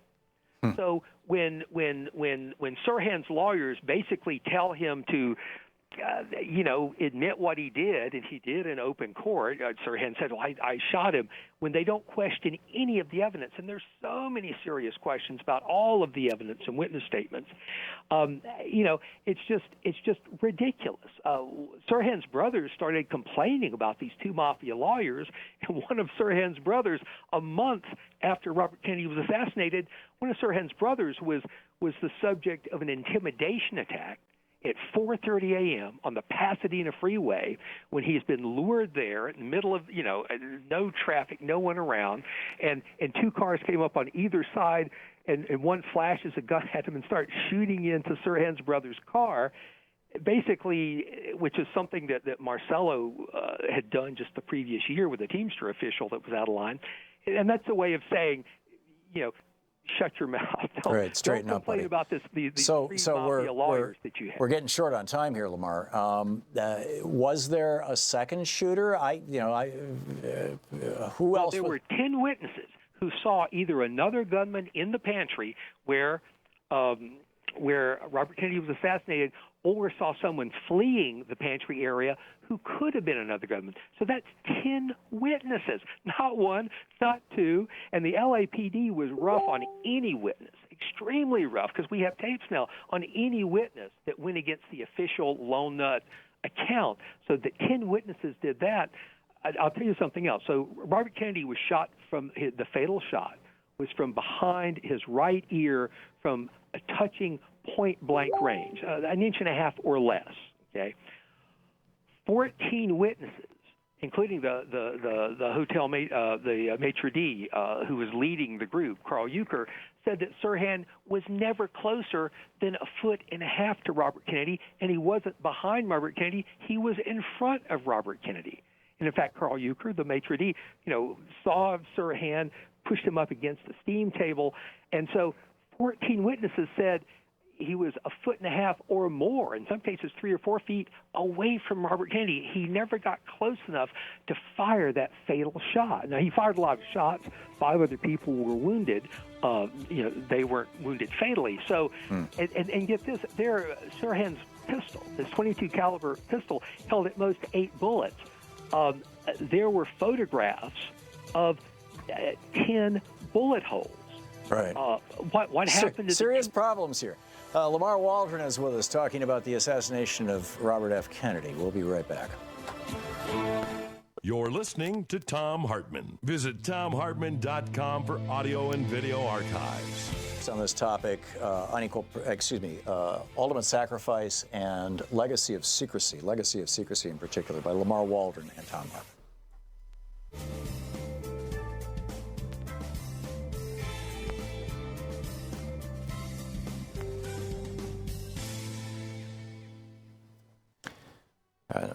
Welcome back, Lamar. You're still with us. So we have all this. Continue to fill me in on the details here. Yeah. So on this evidence, like I say, Sirhan's gun held at most 8 bullets. If there, too many bullet holes and bullet fragments, if they're 10 and not 8, well, then Sirhan could not have been the only. Okay. Well, hang on just a second. Let me just throw 2 countervailing. First of all, you said that 10 people saw somebody who could have been the second shooter in the room or fleeing. If it was 9 of them seeing somebody fleeing and only one saying he was in the room. Oh, no, there were several in the room that saw that. And by the way, it was someone who allegedly held a pistol. 2 different, or I think it was actually 3 different witnesses saw someone who was holding a pistol or something that looked like a pistol hidden in a rolled-up newspaper.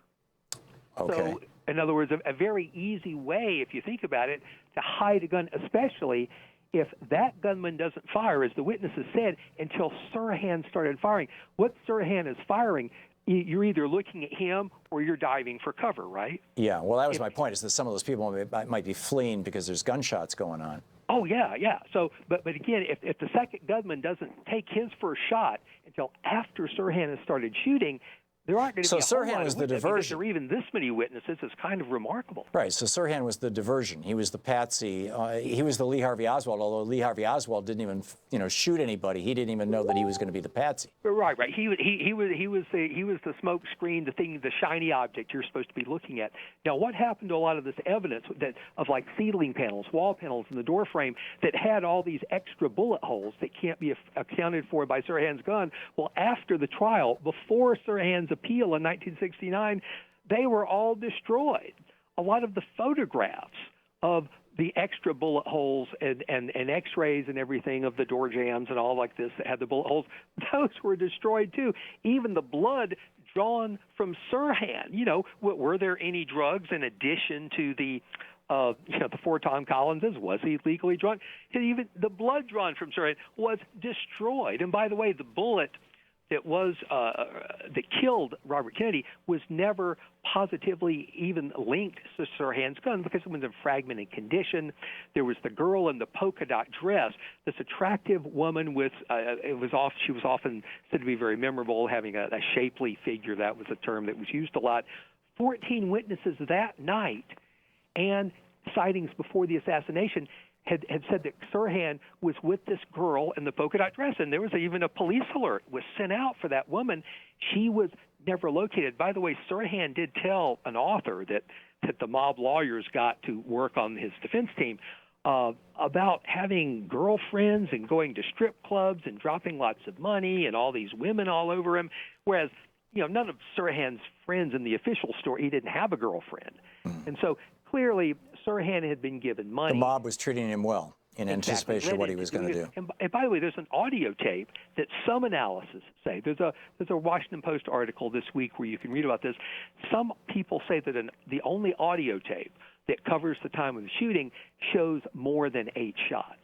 Now, that is disputed by some other experts. So bottom line, there's so much evidence that there does need to be a new investigation, but it goes farther than that.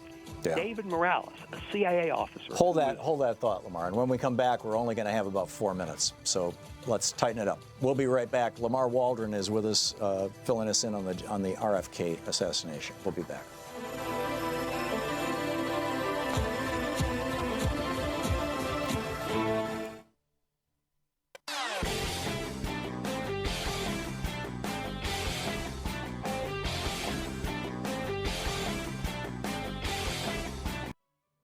The Thom Hartmann Program is brought to you in part by the Aiden Forecast, an investment newsletter with weekly updates of leading market indicators and a monthly deep dive into what the details of the economy and the markets mean for investors and retirees.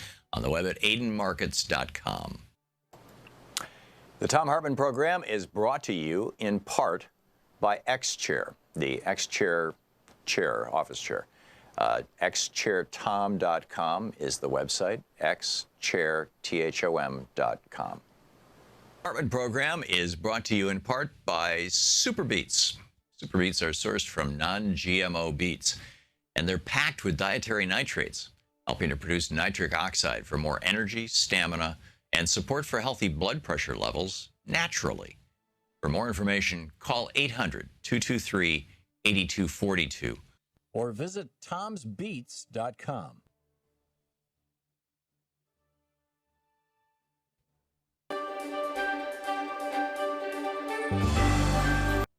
Tom at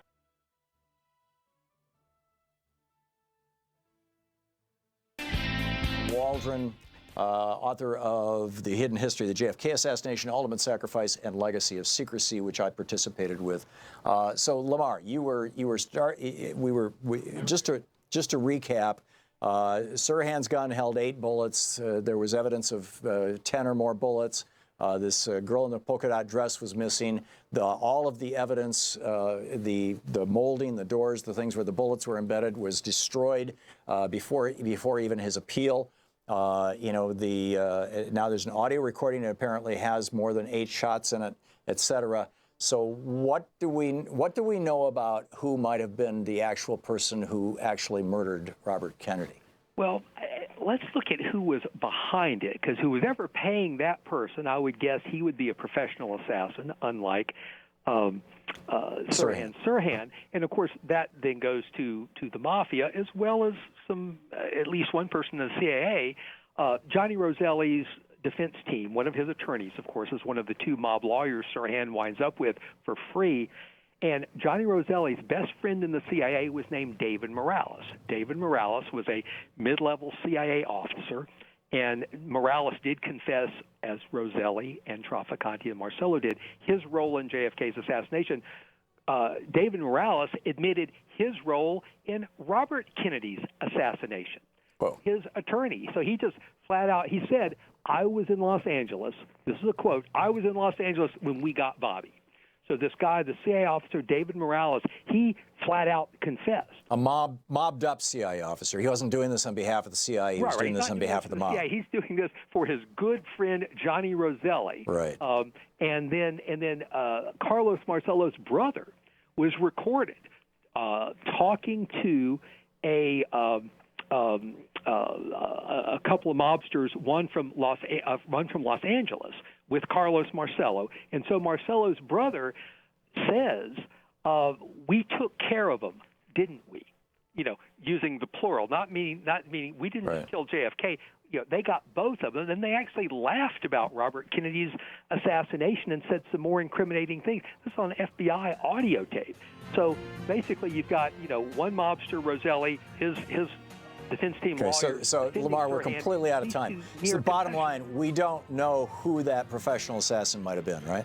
But we know who was paying for them. We know that Sirhan did it for money.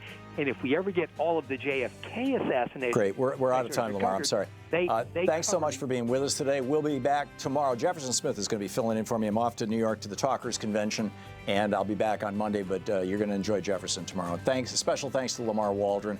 The books, The Hidden History of the JFK Assassination, Ultimate Sacrifice, and Legacy of Secrecy. So get out there, get active, tag, you're it. See you tomorrow.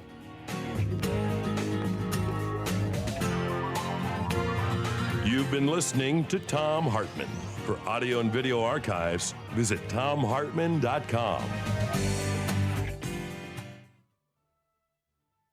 The Thom Hartmann Program is brought to you in part by the Aiden Forecast, an investment newsletter with weekly updates of leading market indicators and a monthly deep dive into what the details of the economy and the markets mean for investors and retirees. On the web at aidenmarkets.com. The Thom Hartmann Program is brought to you in part by X-Chair, the X-Chair office chair. xchairthom.com is the website, xchairthom.com. Not only are we pleased to have SuperBeets as an underwriter for our program, but it's a great product that I drink every day. Check it out at Thom's Beets, THOMSBEETS.com, or give them a call at 800-568-9889. SuperBeets.